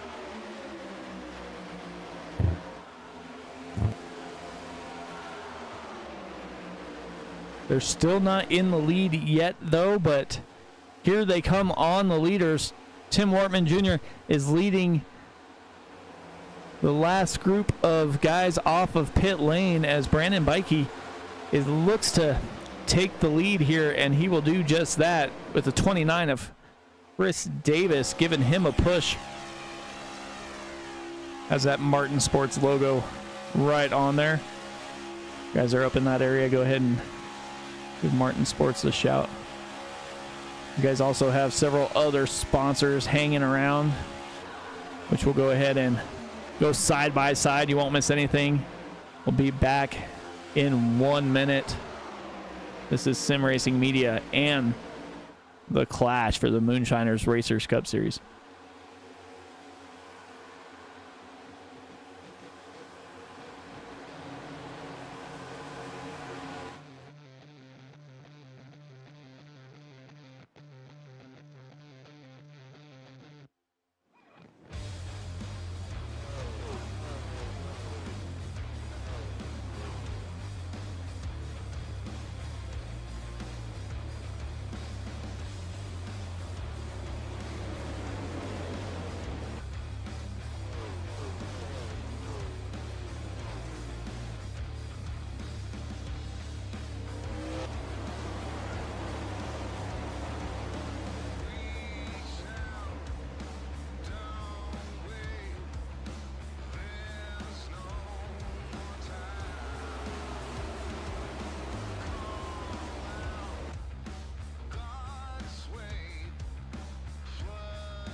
All right, well, we're just going to come back a little early there as these guys are battling back here for 8th place as they're trying to get hooked up, trying to get back to the leaders.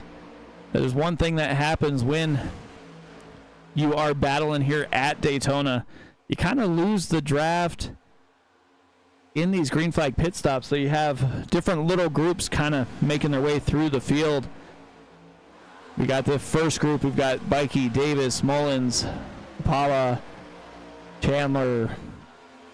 And then you go back to the second group, which is about a second and a half back. Alex Coffey, Blaine Wilson, Nigel Christensen, Kyle Holden, Tim Wortman Jr., Kendall Laverne, Justin Belmonte, and John Binder. And then you go back even further to this next group, which is Darren Mullins, Paul Gallimore, Stephen Gibson, Aaron Matthews, Chad Sullivan, and we saw Blaine Woodruff have a disaster on pit lane.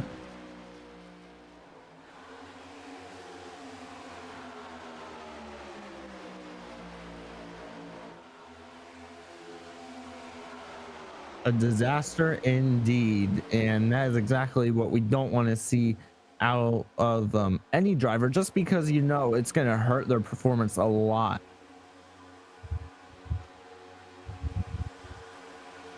Yeah, there's no more pit stops. It's all about where are you going to finish now, and are you just gonna be content with running where you are, especially if you're in this front group. Everybody else is going to have to do something massive in order to get back to the lead, or one of those special things are going to happen here.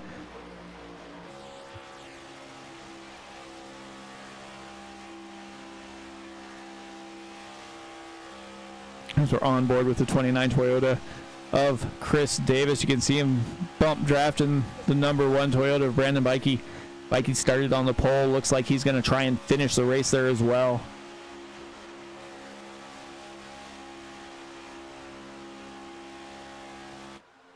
Getting closer to that 50 lap mark here. These guys kind of spread out, bounce around just a little bit. Let's see if we can take a look here what it looks like on board the 29 from just off the driver's seat here. Just take a look at the banking that is at Daytona.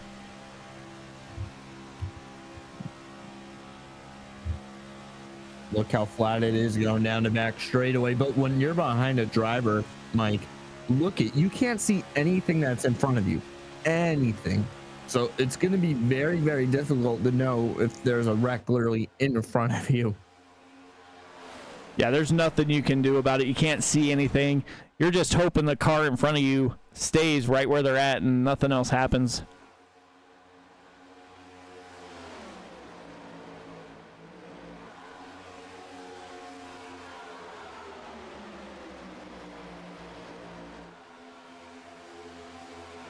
See if there's any more action happening towards the back here. Looks like we've got the 3 Toyotas hooked up here. Looks like they're slowly starting to eat into the gap.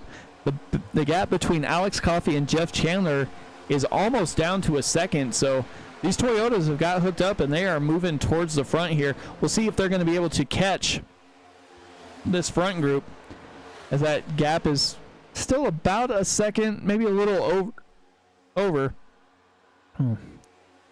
As a 71 is going a lap down here. Just not a good day for that Blaine Woodruff 71 there. Watch the second group. When they get this run connecting to the first group, watch. I bet they're going to go to the outside line and try to side draft the inside line so that slows them down a little bit so they're dead even towards the front of the field. Yeah, you saw the 71 of Blaine Woodruff get to the back of the pack, kind of hang out back there for a little bit, and then all of a sudden he got a massive run. We know the 71 Ford is fast, but the mistake on pit lane between him and the 5 is going to cost both of them, as they're both down in the field right now.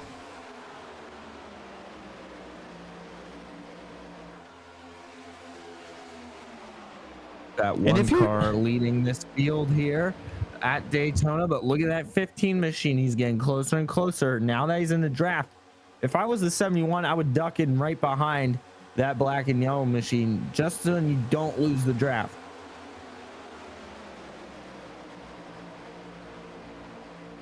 Yeah, Barry Sanders and Blaine Woodruff here, both a lap down, but still trying to battle here, as they've pretty much made that pack split,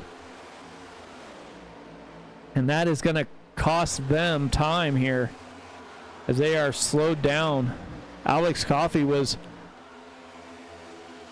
reeling in that line and just all of a sudden lost all momentum as he was waiting for the 88 to get pushed up to speed.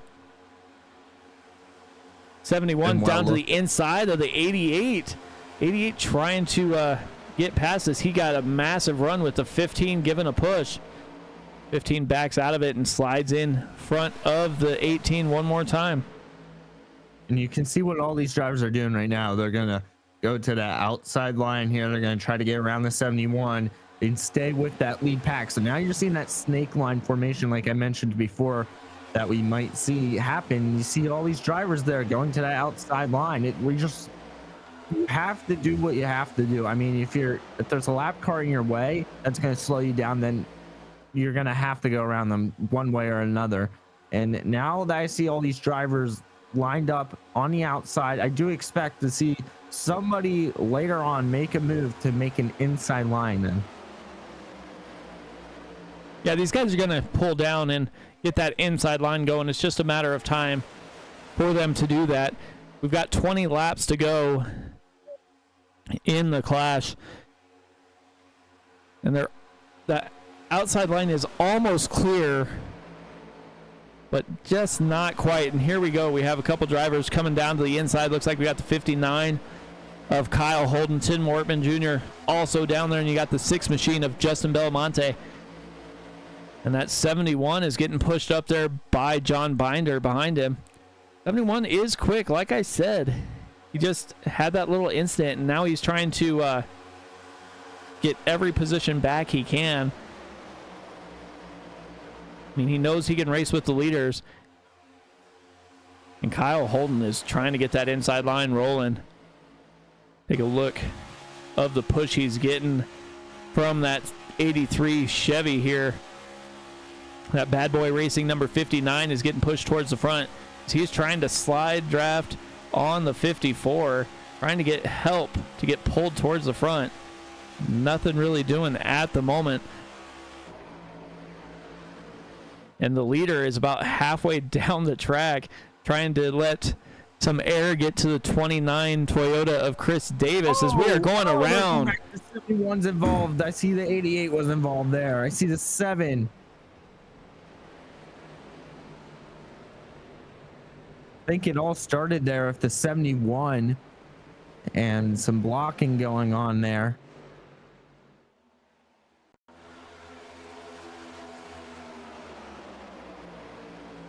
Here we go. Going to take another look here. See if we got a different view here.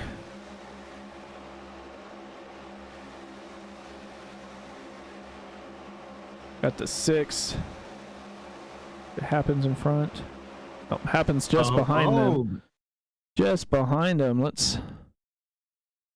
Doesn't look like it was any blocking. It looks like somebody came down in front of somebody else's nose there. Keep an eye on that 28 machine there. Got the 71. Got a little checkup there. The 77 machine checked up just a little bit, it looks like. 88, 15, 18. And that's just stacked them up there. Like the 7 actually checked up and caused everything happened. Just that little checkup sends everybody around.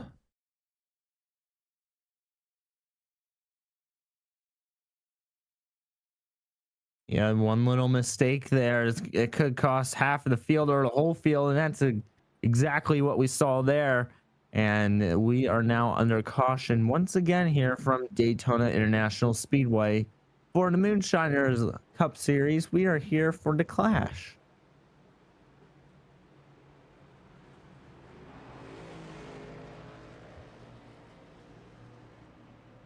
Yeah, it looks like everybody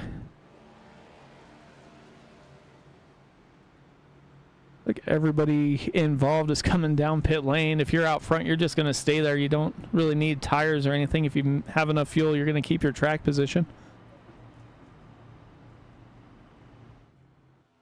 It looks like Shane Davis is going to get the lucky dog.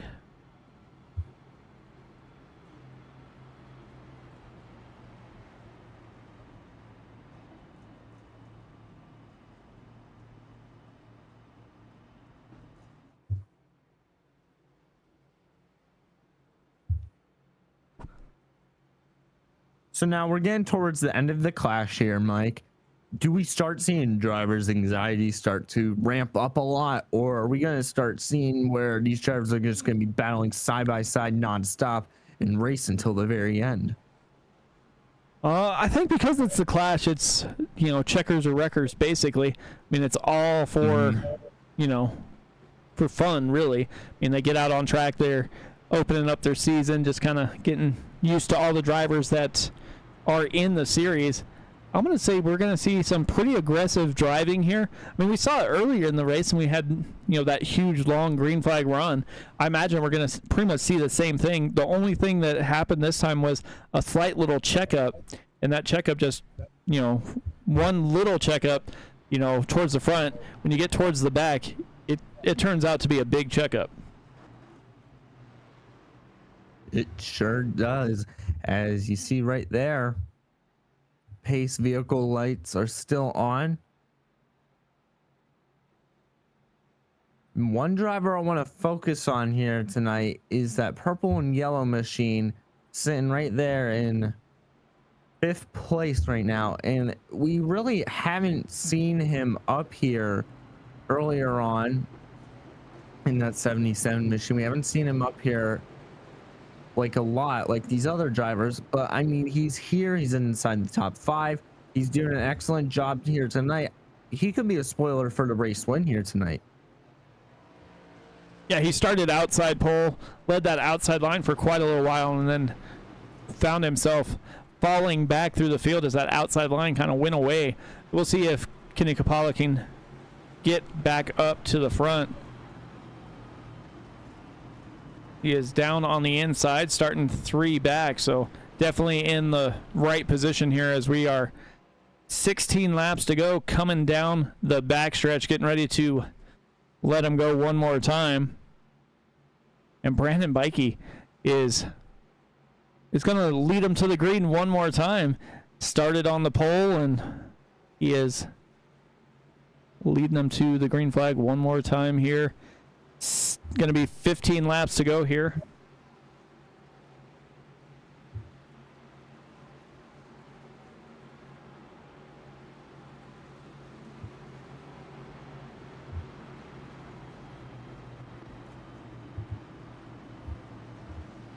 Kyle Holden to his outside. Randy Mullins behind him. Tim Wortman Jr. sitting P4. Kenny Kapala and Justin Belmonte round out that top 6. Biggest mover of the race so far is the 18 Toyota of Blaine Wilson, up 16 spots right now, running P9. We'll see if he's going to be able to get any more spots here as they get ready to come to the green flag. Pace car is in. Bikey with the button, headed down the front stretch, gets to that Geico restart zone. And we are green flag racing once again here in the Moonshiners Racing Cup Series. Mikey Mullins get rolling. The outside line has a gap as Tim Wortman Jr. did not get to the bumper of that 59 machine before he took off. Kenny Kapala is rolling closer and closer to the back of the 54 as that inside line is working pretty quickly as John Binder goes from the outside to the inside and rolls right up to the bumper of Blaine Wilson in that 18 machine.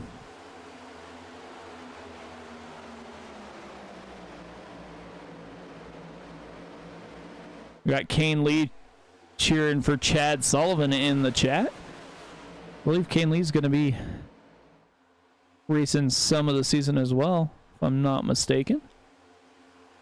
Side by side, going across the start finish line here with the one leading the pack. Everybody fighting for a position here, trying to get up to the front, knowing that the laps are closing down.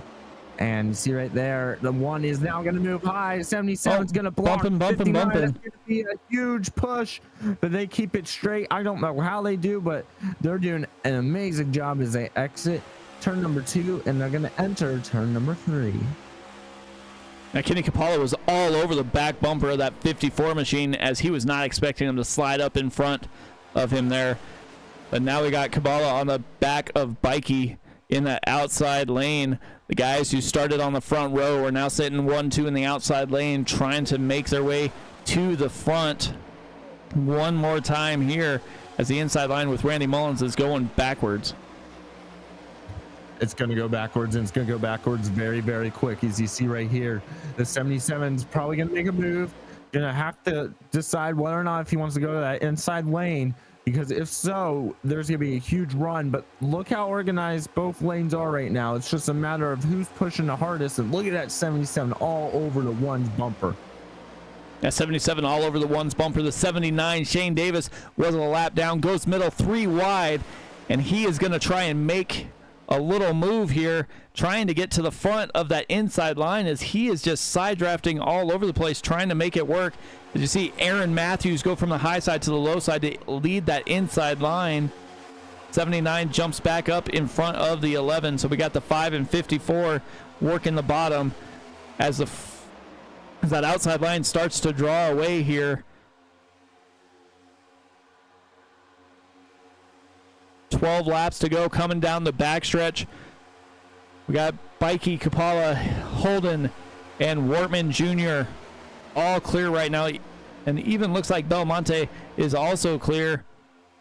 But here comes Aaron Matthews. Aaron Matthews was one of the better pushers of the race here, and he is getting pushed now by the 54 of Randy Mullins, and they are making it work as they come through the tri-oval side by side for the lead. Aaron Matthews, Brandon Bikey. Watch this 5 car. He's going to have to make a decision here. If he gets too far out, he's going to have to make a decision whether or not to go to the top lane or bottom lane. But I've seen drivers where, oh, there's a car around in the back. That's a 43. Will the caution come out? Caution comes out. The 43 goes around.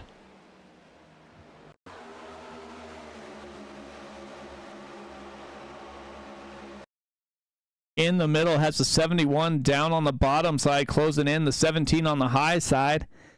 And he is 3 wide in the middle.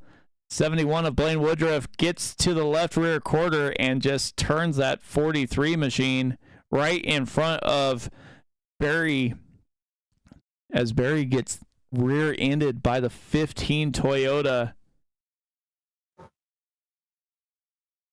of Alex Coffey there. Yeah, you see that 71 there once again. 40 another incident. Yeah, the 43 tries to save it, just can't do it. Winds up in the middle of the track. Barry Sanders hits him one more time, and that is gonna probably do it for that 43 machine. So we'll stack them up one more time. Man, these guys are not holding back right now, trying to get anything they can at the moment. Well, I mean, think about it. It's go big or go home at this point in time.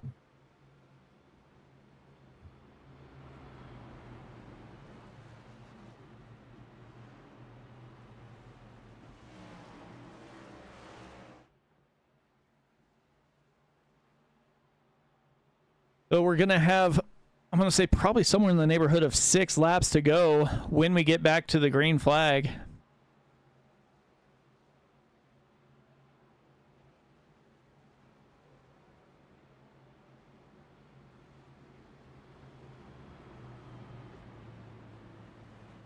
So we've got like 16 drivers right now rolling through.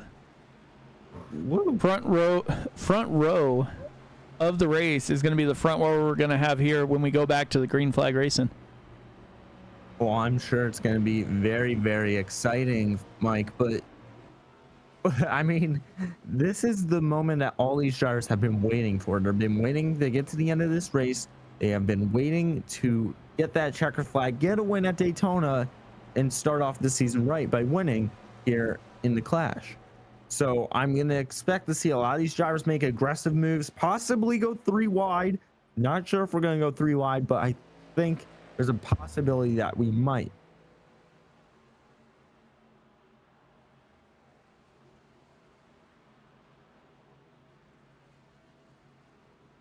Well, we saw what happened last time we went 3 wide. We'll see. We did. We'll see what happens this time. Checkers or wreckers. It's all for fun, so we'll see if Bikey can bring home the victory. I don't know if I want to be sitting in the front row when you're coming to, you know, three or 2 to go. I think I'd rather be sitting in, you know, second or third, try and get a nice run towards the finish line here, because then you have the option of making the run versus if you're up front, you know, getting that run over you.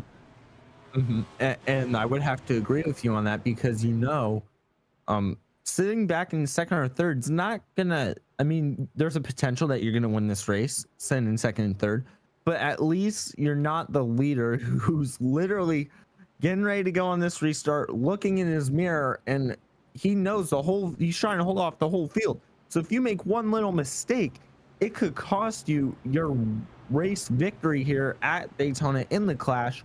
So you're going to want to try to focus on what's in front of you, listen to your spotter, but also use that mirror.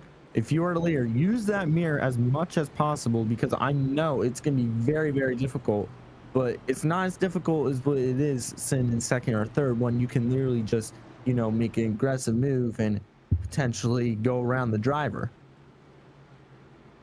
Yeah, Kane Lee in the YouTube chat says that 5 looks really strong, and we've pretty much said it all night. I mean, if I'm the one there, I am pretty ecstatic to have the 5 behind me, because I know he's a good pusher, and he might be able to at least push me out to a decent lead. Then I only have to deal with when is he going to make his move. But I mean, I think if I was the one right now, if I was the one, I'd be kind of scared to see the 5 in my mirror. Just saying, because we know how he races, and he's pretty good here, especially at Daytona.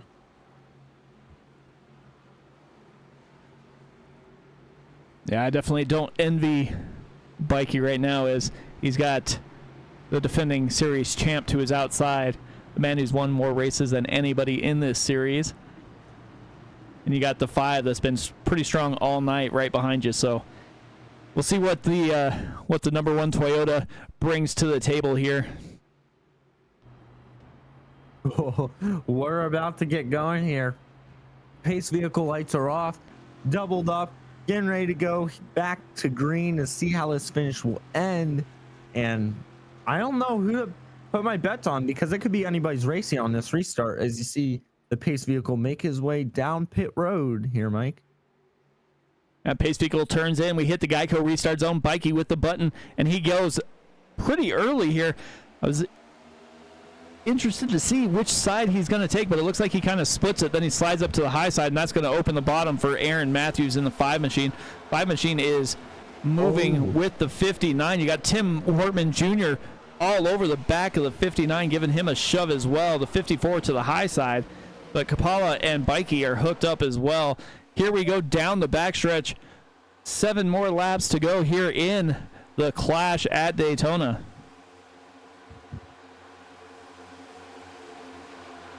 Look at that move to the inside. That's the 54 machine.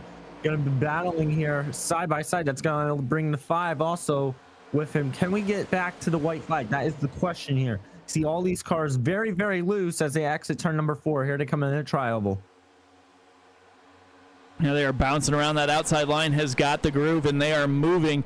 As you see from the outside, the 29 of Chris Davis dive down in front of the 54, and here comes the inside line.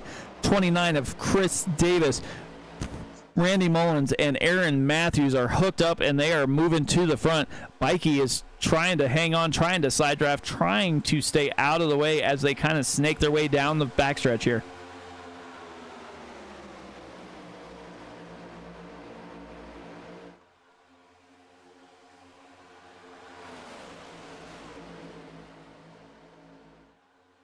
Like the 59 of Kyle Holden jumped out to the high side, going to try and get in front of Brandon Bikey and drag him towards the front. You got Holden, Bikey, and Kapala on the high side. Chris Davis still leading on the bottom side with the 54 of Randy Mullins and Aaron Matthews. Side by side they go through the first 4 or 5 rows here. Oh, they are getting loose towards the back of the pack. Wow. Almost 3 wide as the 11 machine goes down below the double yellow line, trying to get out of the way, trying not to get run over is Paul Gallimore, as he still has the 21 machine all over his back bumper, and he is not getting out of the way right now. 43 of Steven Gibson goes to the high side to try and get out of the way as well.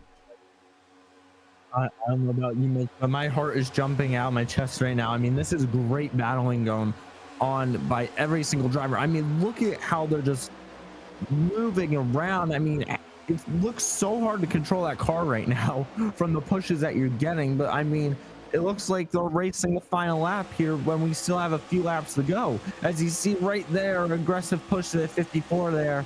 That is going to be very, very helpful to the 54 and our leaders. You see cars in the grass right now. You see that's the 79, and I think that's the 33 there. Oh, 79 dumps the 33 here in turn number 3.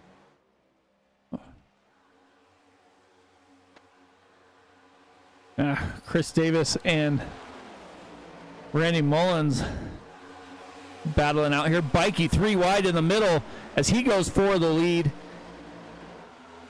54 and 29 go up to block, and they are 3 wide still. Aaron Matthews, the one, Brandon Bikey. And here we go, 3 wide through probably the last 5 or 6 positions here.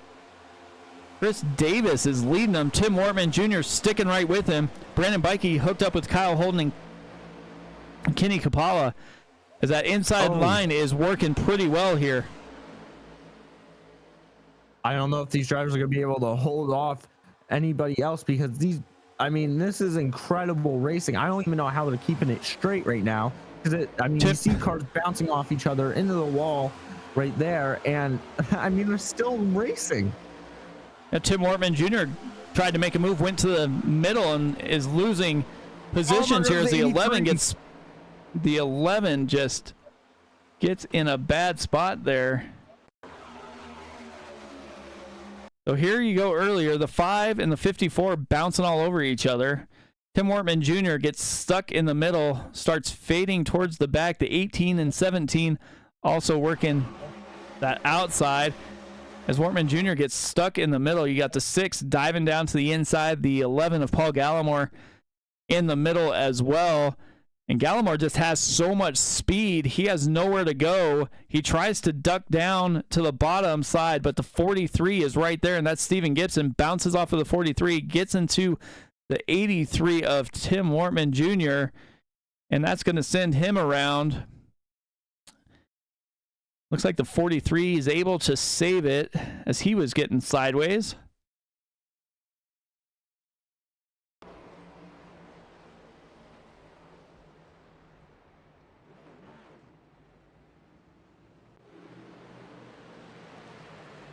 So that is going to shake it up once again here as we're going green-white checker racing here in the Clash.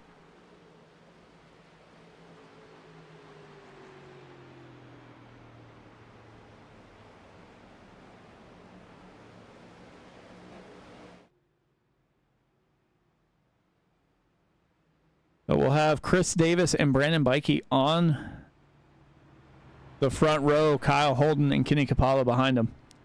Jeff Chandler and Justin Belmont in row 3. Randy Mullins and Aaron Matthews row 4. Kendall LeBron and Blaine Wilson will make up that top 10. See these drivers staying out right now. This is I don't even know who to put my bets on right now, Mike.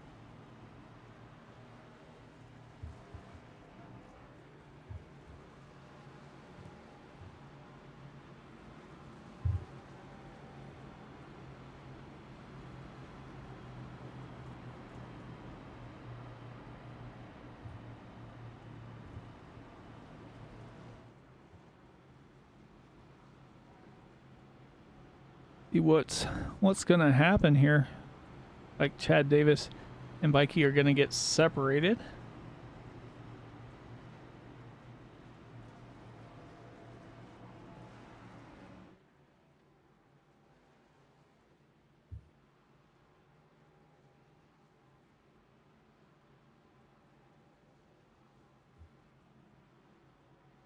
These guys get ready to go. We are going green-white checker. So we'll stack them up, let them get the green flag.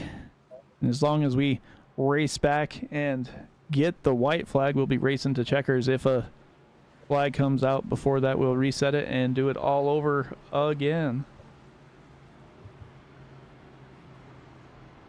So what are our expectations now, Mike, going into overtime? I don't think the heat gets turned down at all. I think these guys are going to go for broke with only 3 laps to go here. I mean, I guess just go big or go home at this point. I would say that's what you're looking at here. These guys rolling one more time. Like they're still getting the field set. I would say my bet would be on the 5, but he is back in the field now. And he was strong, but I don't know that he is going to have enough to battle back from P8 right now. But it is Daytona and anything is possible.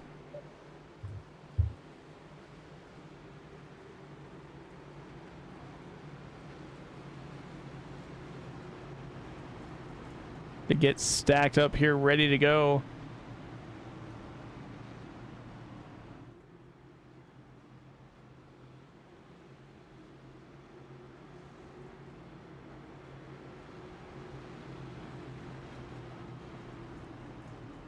That 31 machine's been pretty good too. He's always been around the front. He's raced a ton of laps, so definitely has the experience, but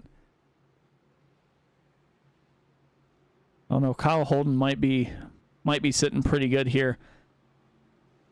You know, inside lane, right behind the leader. We'll see what happens as they get ready to go back to green, coming down the backstretch right now.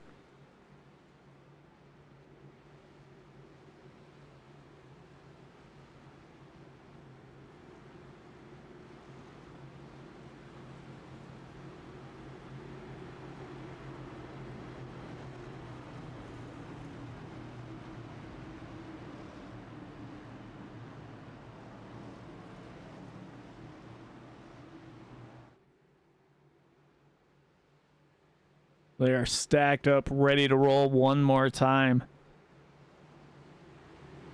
Davis on the inside, Bikey on the outside. Coming out of turn number 4. Here we go. The moment we've all been waiting for. Pace car makes that left-hand turn. Davis with the button. We'll see when he elects to go. Looks like he's going to stack him up just a little bit. Waited a little bit longer than Bikey has, but he is going to float out in front of Bikey, and they are hooked up once again. That allows the 59 of Kyle Holden to decide where he's going to go, and he slides up in behind Kapala. And in front of Justin Belmonte, the 5 machine of Aaron Matthews is strong on the bottom side. Don't look now, but Paul Gallimore's made it 3 wide. Got the 79 of Shane Davis in there as well. 3 wide through the middle as they bounce inside, outside. And the 5 goes around, goes right in front of half the field. And caution comes out once again.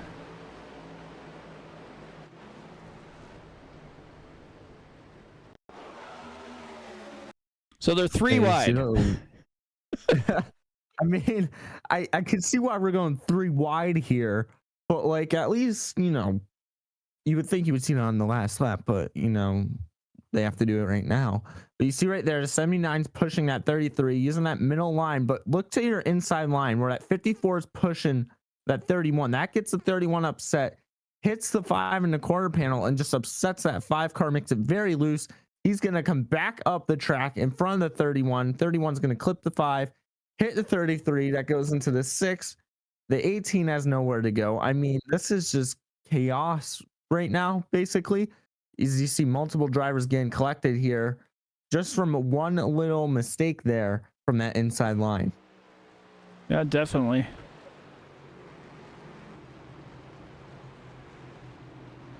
And it looks like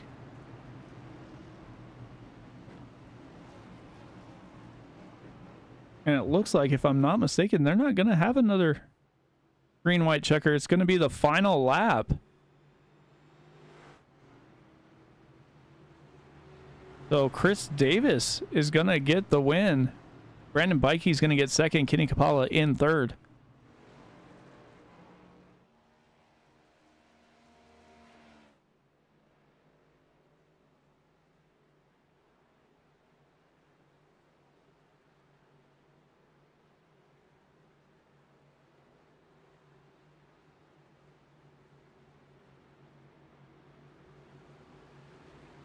So that is the way they cross the track.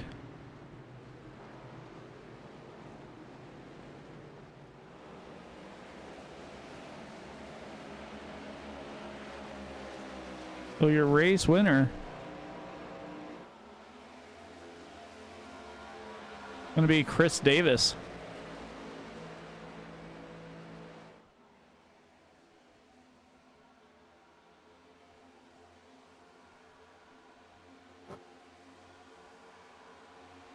So with that, let's see if we can Yeah. get some drivers up here. Interview time.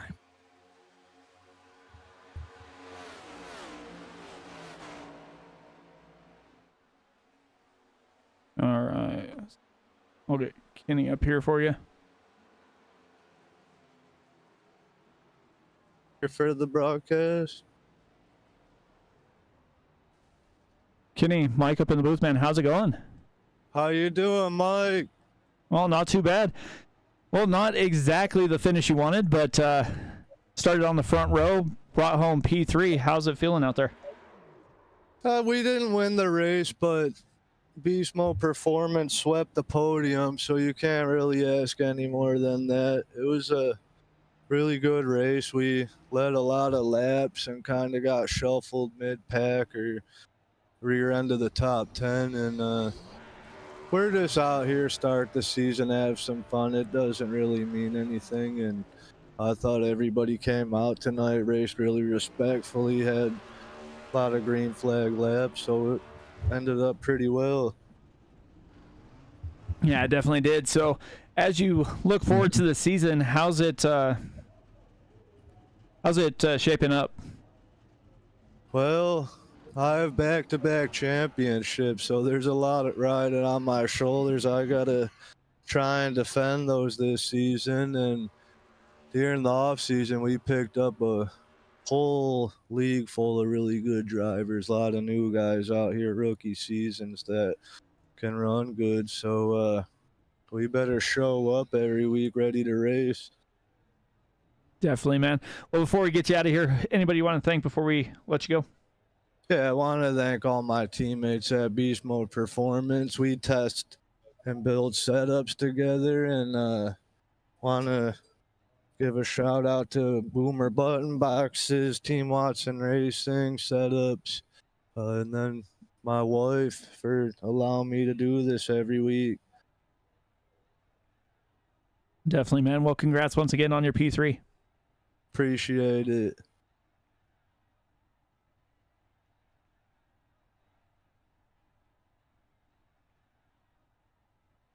Get Brandon up here.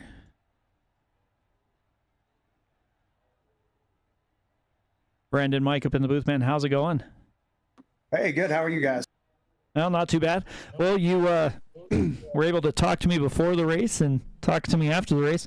How was it racing out there with the cautions that came out at the end?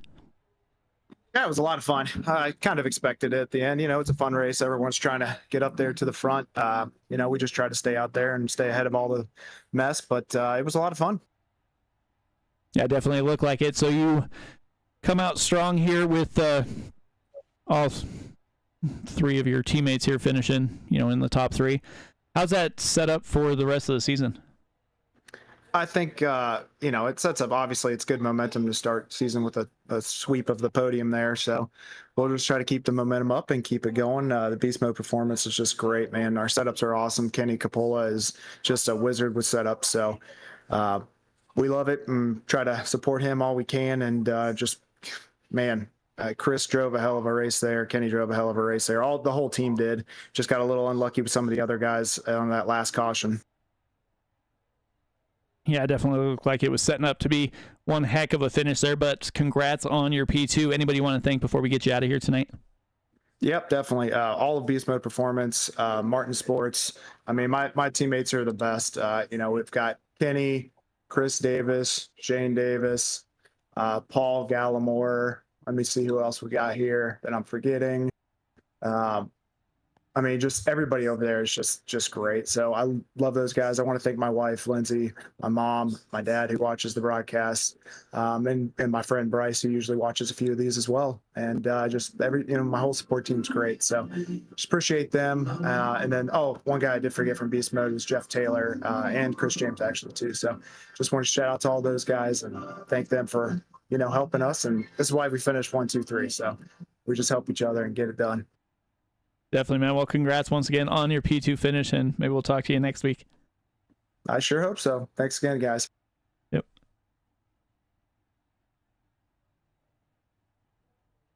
All right, so we'll bring in the race winner here. Okay. Chris, man, how is it going? It's doing a lot better now. Definitely looked like it. You were kind of hanging just in front of the calamity that was happening all around you, but you were able to get to the front just in time. How was it racing out there? Oh, it was a blast. These guys in this league, they're just so good. A lot of close calls out there that we probably should have wadded up a lot more, but like I said, these guys are so good. And plus get out there with the teammates, Kenny, Brandon, Shane, Paul, Darren, they're all super great teammates. So I kind of hated to put a move on them there at the last 7 to go and switched to that inside lane and got a great push from Randy and got in front of them. So when that caution come out, I knew we were set. Yeah, it definitely looked like there was a little bit of strategy played out there. Never know which line was going to be the fastest, but you found yourself in the quickest one there. How's it feel to get race one, get a win, move on to the duel, and start the season off in victory lane? I mean, I wish it was the 500, but we'll see how we do in that one. But to start the race season off like this, a 1, 2, 3 for BMP, couldn't ask for any more. So gives a lot of momentum. Finished second last year in the championship. So told Kenny that this year I'm coming for him. Hopefully get that one spot more and finish it off right this year. Definitely, man. Well, anybody you want to thank before we get you out of here tonight? I got to thank Kenny Coppola for the setups. He also does my paints. It's a little jacked up. We ran out of time for getting it switched over to the new car, but he does a great job with the paint. Martin Sports, TWRS for the setups that Kenny builds, and just all of BMP. They're a great team. They put in a lot of hours. They help everyone out no matter what. So big shout out to them, and then my wife and my daughter for letting me do this all the time. Definitely, man. Well, congrats once again on the victory here. Maybe we'll talk to you next week or in a couple weeks. All right, guys. I appreciate it. That will do it for the interview segment. Anything you want to add before we get out of here, Daniel? Well, I just want to say this. It was a fun start to the season here in the Moonshiners Cup Series. The Clash held a lot of excellent drivers, talented drivers, and now that we have seen what they could do, I can't wait to see what they can do throughout the season, and especially next week and the week after that when we do more racing. And I know these drivers are looking forward to the season. I know you're looking forward to the season. I'm looking forward to the season. And I think it's just going to be a great season overall. And we did see a few mistakes here in the draft. We did see some drivers, check up a little bit, cause accordion effect that caused a little bit of wrecks. And we did see some drivers push into corners that made other drivers' cars very, very loose, which concerned me a little bit. But I think the more they keep racing, the better they're going to get at it. So I can't wait to see what's in for next week. Definitely. Let's go ahead and run through the race results real quick. We got Chris Davis, Brandon Bikey, Kenny Coppola winning second and third. Kyle Holden, Jeff Chandler round out that top five. Randy Mullins, Kendall LeBron, Stephen Gibson, John Binder, Nigel Christensen, Blaine Wilson, Chris Spear, Paul Gallimore, Justin Belmonte, Tim Wortman Jr., Aaron Matthews was up front a lot of the race, winds up 16th. Barry Sanders, and you have Shane Davis in 18th. turn the page and we go to Blaine Woodruff, Alex Coffey, Chad Sullivan, Darren Mills, Derek Jacobs, Caden Ofrey, Matt Mackin, Warren Young, and Hunter Carmichael, who had an engine blow early in the race. But from all the drivers of the Moonshiners Racing Cup League and all of us here at SRM, I want to wish you guys a good night, and we will see you next week for the duels.